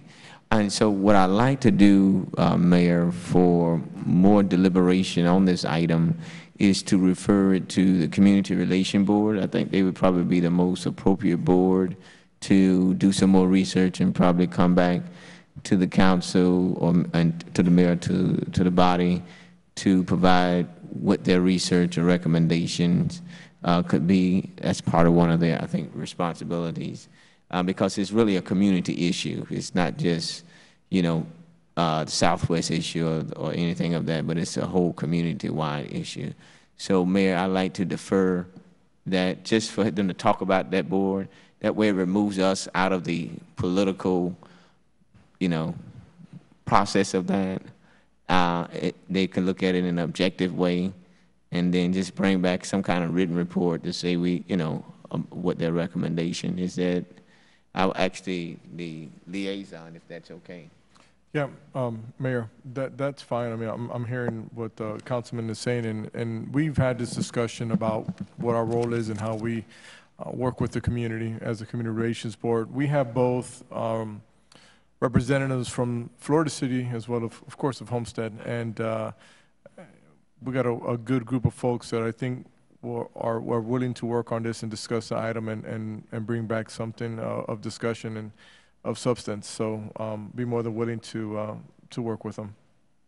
No, I think it's a great concept. I would encourage to get the Florida City Police Department in conjunction with the Homestead Police Department in that room when everyone's talking, so that the dialogue isn't, you know, because it's like that street, one side of the street's their responsibility and one side of the street's our responsibility. So it's got to be, as you're saying, more of a team effort as opposed to only a Homestead effort. Mr. Williams? Yeah, and that's why I said to defer it to the Community Relations Board, because I knew they had both persons on there from Florida City and Homestead, and I think that it would be a very spirited conversation for them to bring back. Not, you know, and there is a cost implementation to it, but then that way they look at the pros and cons and it's objectively, you know, and I think they provide a report to us if that's amenable to the council.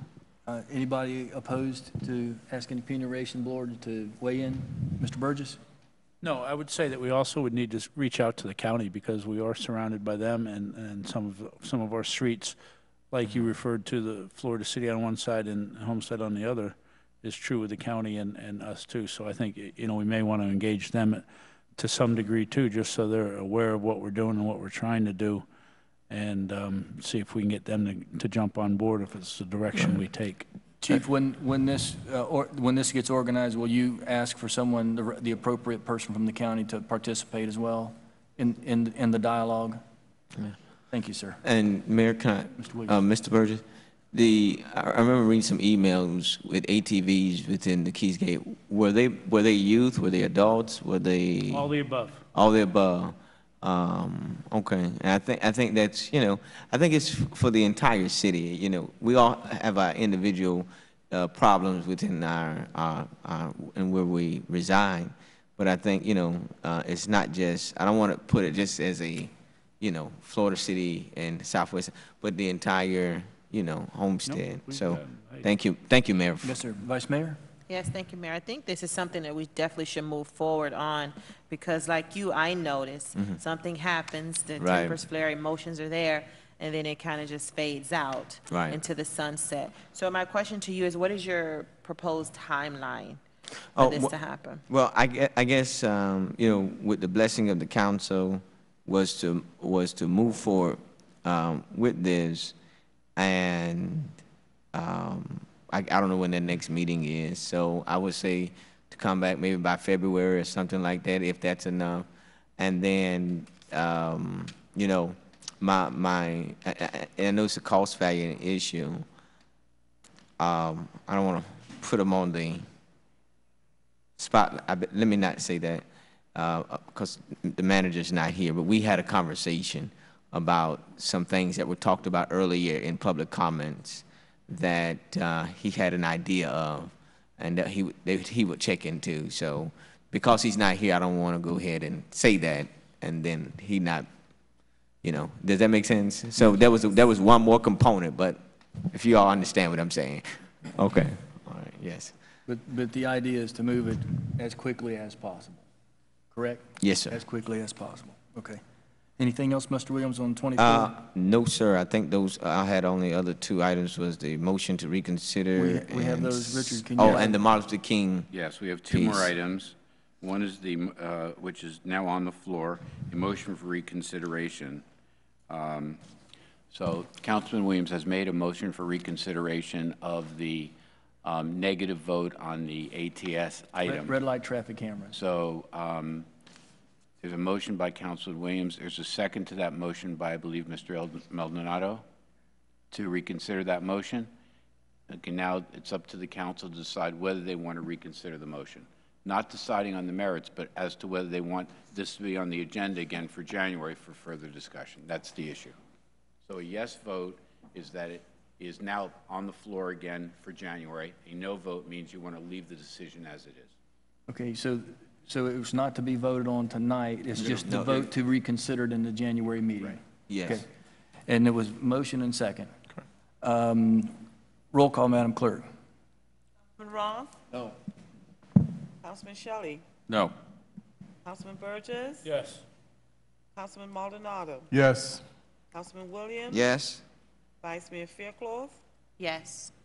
Mayor Porter? No. The motion carries. Thank you. That'll be back on January. Right, so that'll be back on your agenda exactly as it was when it was turned down last time, but with all the backup information, so you have it to look at. Okay. So Okay, everybody needs to be here. No. Vice Mayor. The next The item. Vice Mayor has a question. Oh, I'm sorry. I think it's very important for the applicant to be here. Yeah. Because at the last time it was discussed, they weren't here. That's right. And So I think it would be very in their best interest to be. Kate, would you reach out to the applicant and make sure they're here to answer any questions? Yes, Vice Mayor. Mr. Williams? Yes, I agree with Vice Mayor. And yes, I agree with Vice Mayor.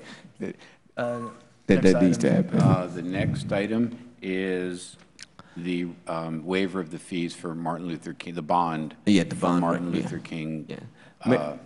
What is that for, the breakfast? What is that for? No, the no, it's parade? for the parade.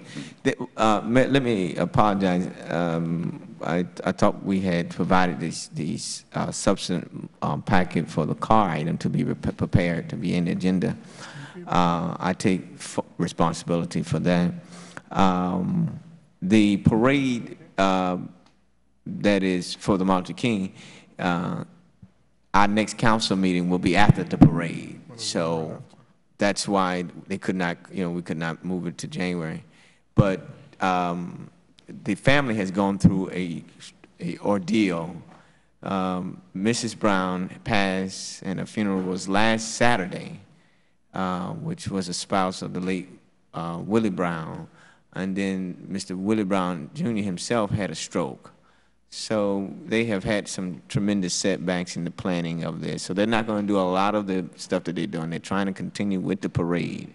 So I told them that I would advocate to the council so that we can keep the spirit of the parade in. And so there's not going to be a lot of activities, but just the parade. And so I asked, I can provide the supplemental material, but I will ask tonight if we, as we have always done in the past, to waive the bond on behalf of the Martin Luther King Parade. I'll put that in a motion. And there's a second. Mr. Burgess? Say, earlier in, several months ago when the rodeo came to us, we waived their bond, and we actually gave instruction to the staff, to the manager, to look at making that an annual event, and Right. I thought we had discussed we at some did too. point in our thing, not for this year's budget obviously, Right. but for in the future. So I just was going to put that reminder back out there. Yeah, if we can, if you all have instructed Right, I staff to believe do it that, was- could you tag that one on? I believe it was the Martin Luther King, Martin the King, Veterans Day, and the rodeo. and the rodeo day. The and three rodeo. primary parades that we normally have. That's all. Thank you, Mayor.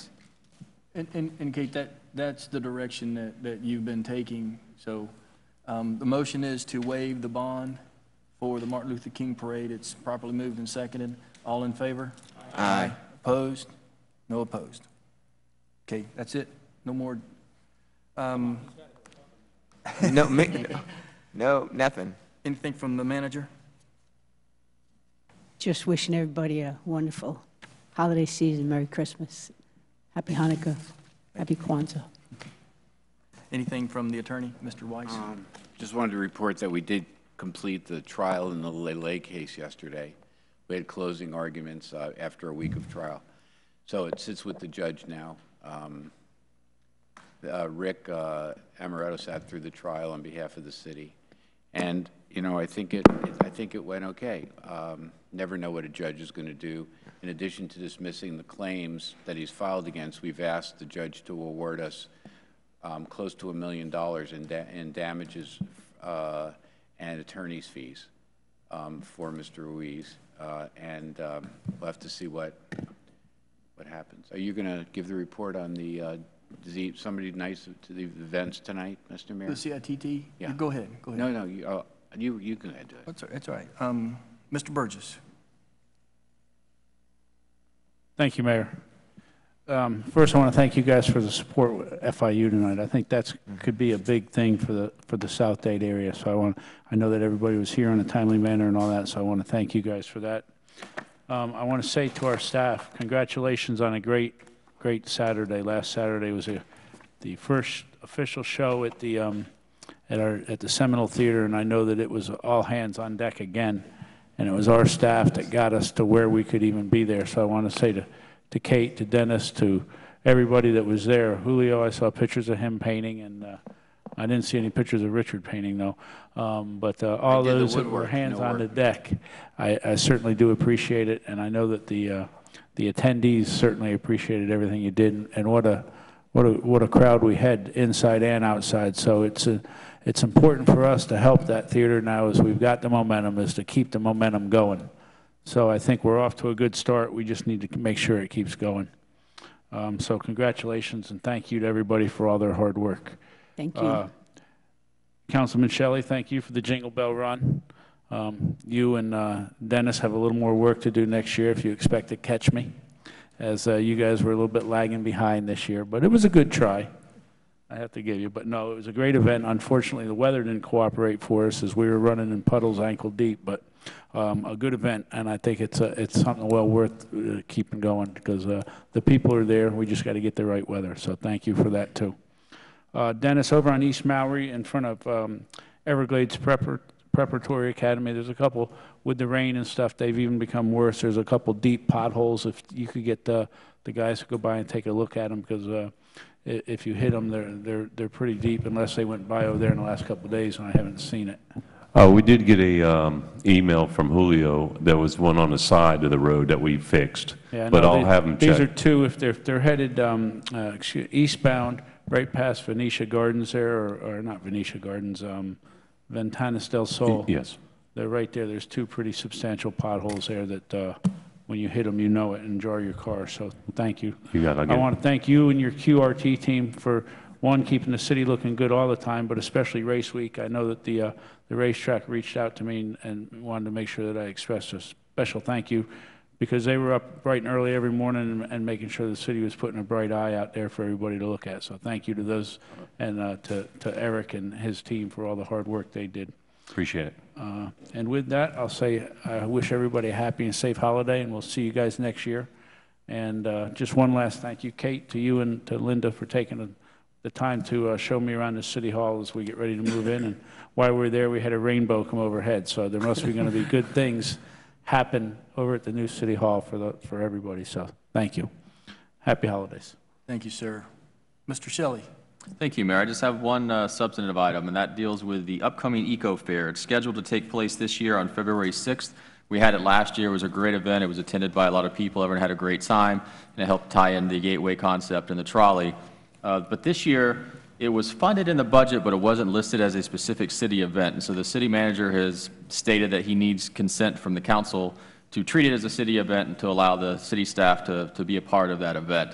And so I need to ask my colleagues if they're okay with that, with the Eco Fair again being a city event. It's funded. There's no money in that respect. It just needs city staff to help support it. Whatever support the city staff can do, they need to be, we need to allow that to happen, correct? Yeah, I need the consent from the council to say that's okay. Anyone opposed? Anyone opposed? Anyone opposed? Okay. Yeah. No opposition, Kate. Okay, perfect. Thank you. And that's really all I have, other than just wish everybody a Merry Christmas and happy holidays, and see everybody next year, and kind of enjoy your time off, and looking forward to spending some time with family myself. So see you guys next year. Thank you, sir. Mr. Maldonado. Thank you, Mayor. Nothing major to report. Just want to congratulate everyone on this. What a great year. I mean, look at all that's been accomplished, and to the manager and his team, and he's not here right now, and has his right hand, left hand, I don't know, because you guys, he's flanked by great folks. So, but thank you for all that you've done. I mean, I'm just sitting up here just thinking about this whole year, and it's been a phenomenal year. Congratulations, and I want to wish everyone a Merry Christmas and happy holidays, and we'll see you next year. Thank you, sir. Mr. Williams. Yes, thank you, Mayor. Trying to find the date.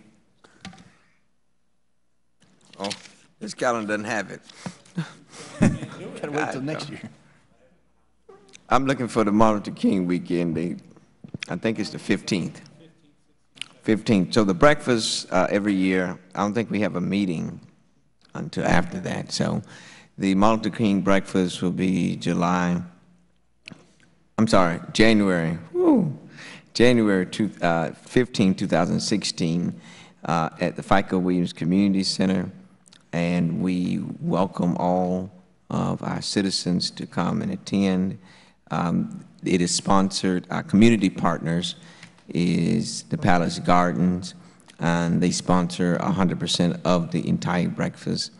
And so we have a wonderful, dynamic speaker, and we have trimmed the program down tremendously so that we can get out before lunch. So that we ask that all of council and staff would attend the event. And then Saturday, July the 16th, 2016, will be the January. Geez, what? You know, I think my son is born in that month. January 16, 2016 will be the Martin Luther King Parade that we all take part in. And I had a question to Dennis, Parks and Recs Mayor. May I, through the manager? Dennis, I've had several questions. I don't know if you can, perhaps staff can do some research on Optimist clubs. There's been a galvanizing of support to start an Optimist club within the Southwest area. And so I'm not sure how familiar you are with that or staff, but I told them that I would check into it. And also, I'd like to check into is there any new developments or any new programs happening at FICO Williams? I know, it's really kind of been dormant since a few things has transpired. Do you all have any upcoming persons to come in and do some after-school tutorial or something to bring that building to be vibrant again, with children running around, putting their feet on the wall, all that good stuff? We did have some daycare people did come in and talk to us about it, but they never got back with us. But grants were, not grants, but programs were looking every day for something at FICO Williams for the children.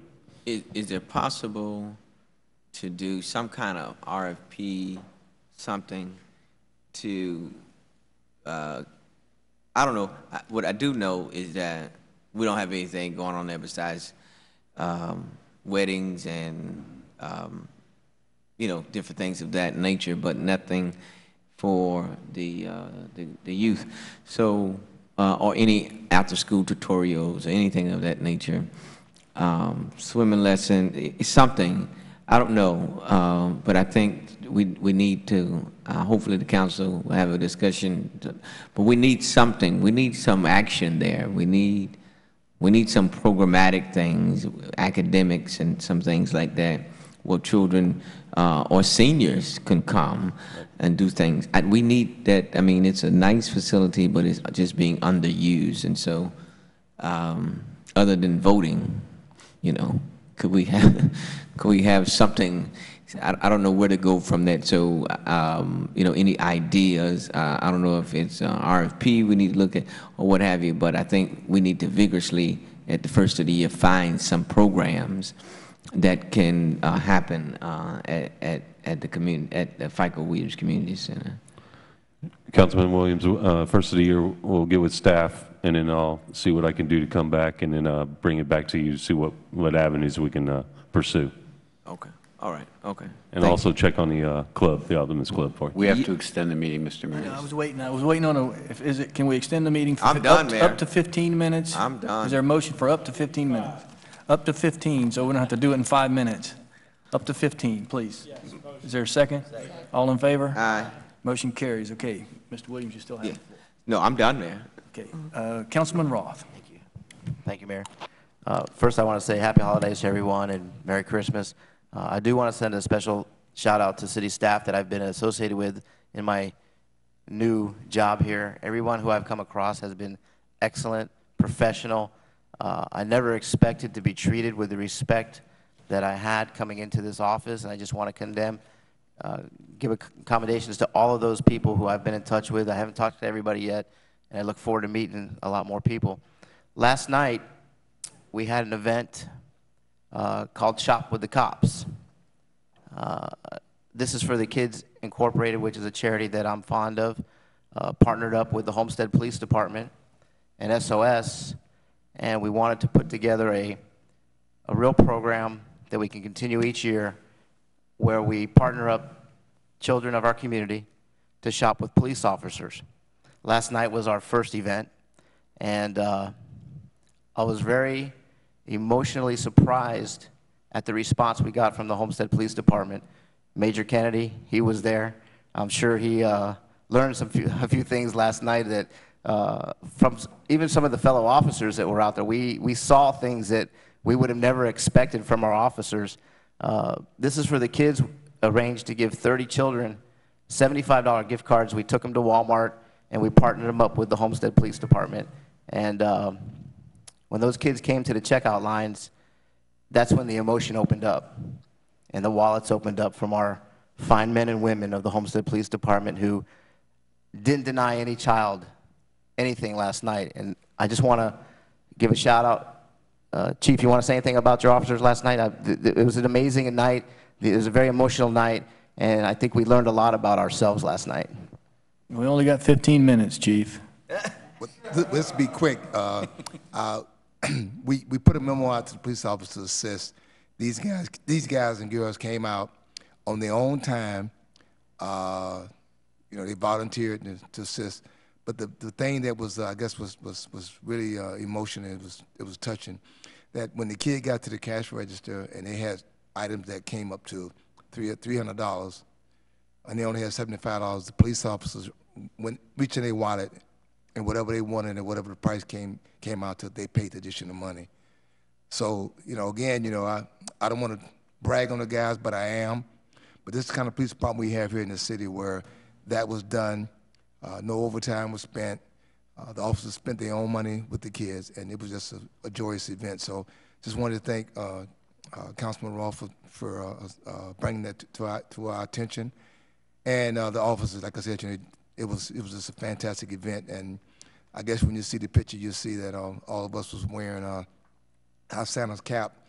And I think the kids were really, really impressed about what we did. So thank you again. I appreciate it. You're welcome, and I hear they're already planning for next year's event.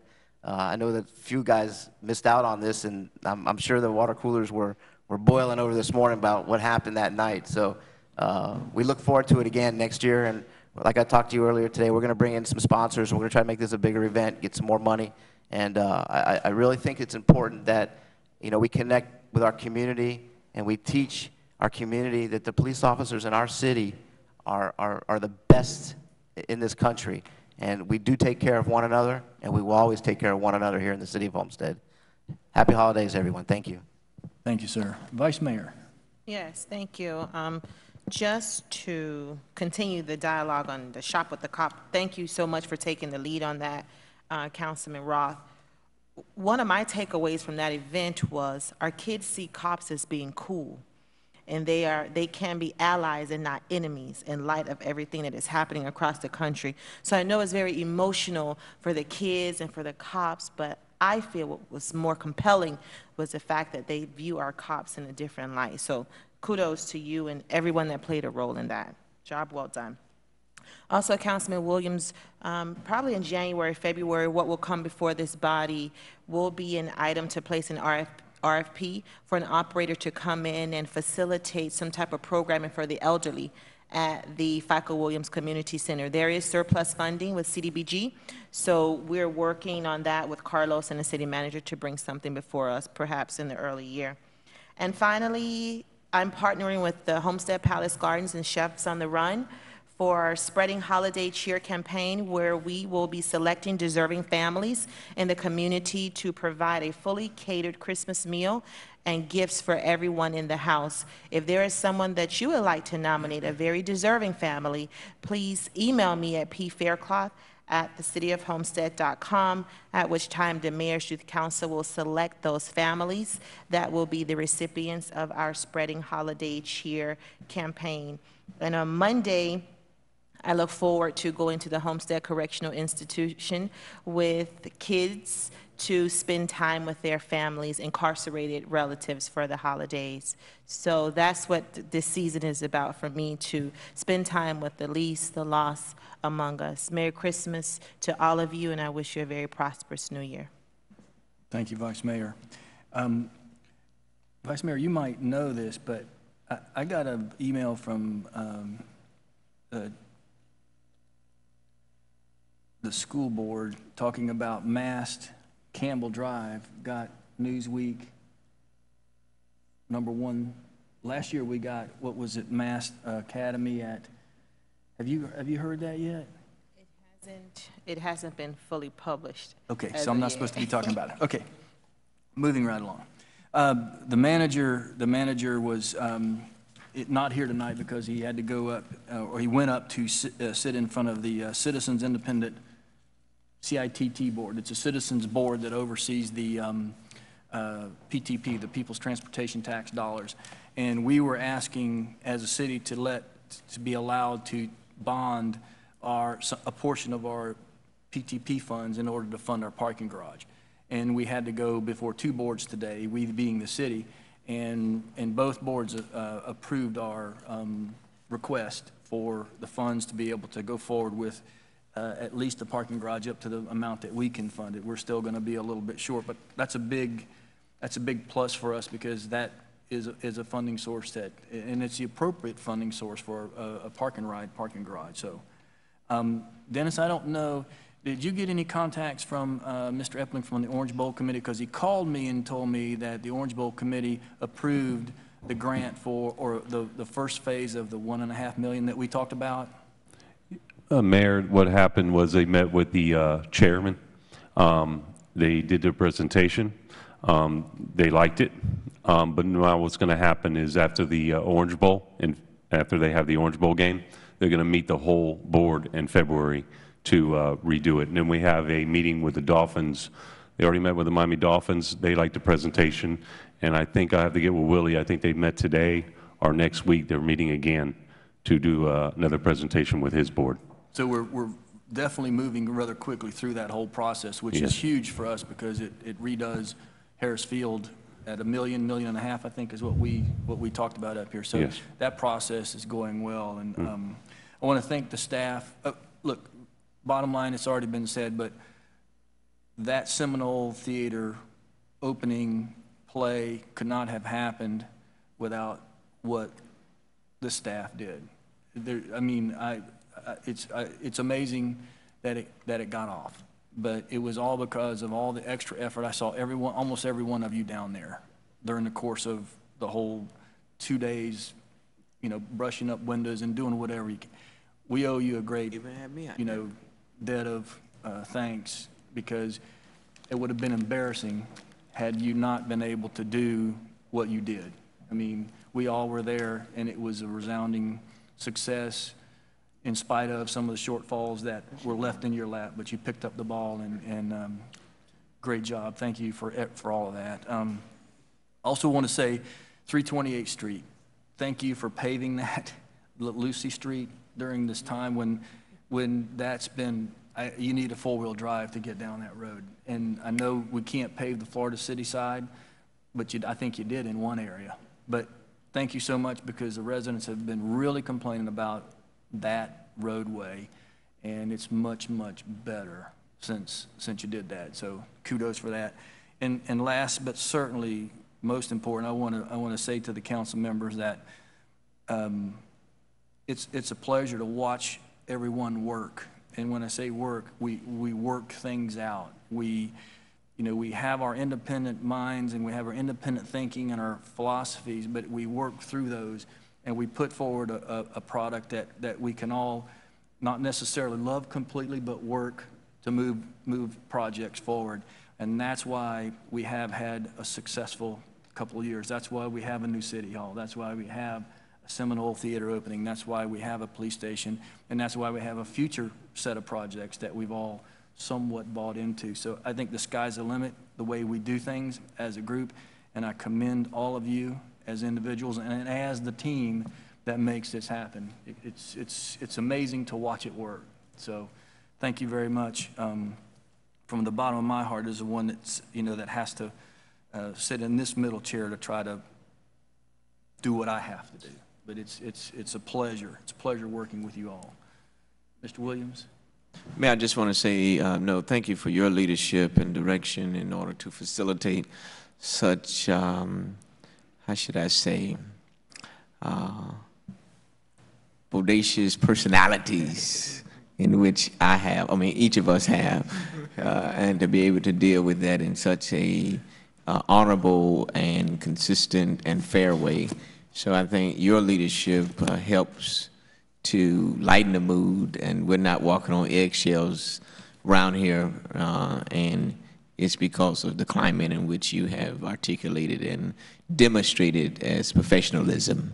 So to you, thank you, Mayor, for that leadership abilities. Well, thank you to everyone, and I want to wish everyone a very Merry Christmas and certainly a Happy New Year, and look forward to getting boots on the ground and taking off running very soon, and we will be. Is there a motion to adjourn? Yes, sir. Moved and second. All in favor? Aye. Good night, everyone. Thank you.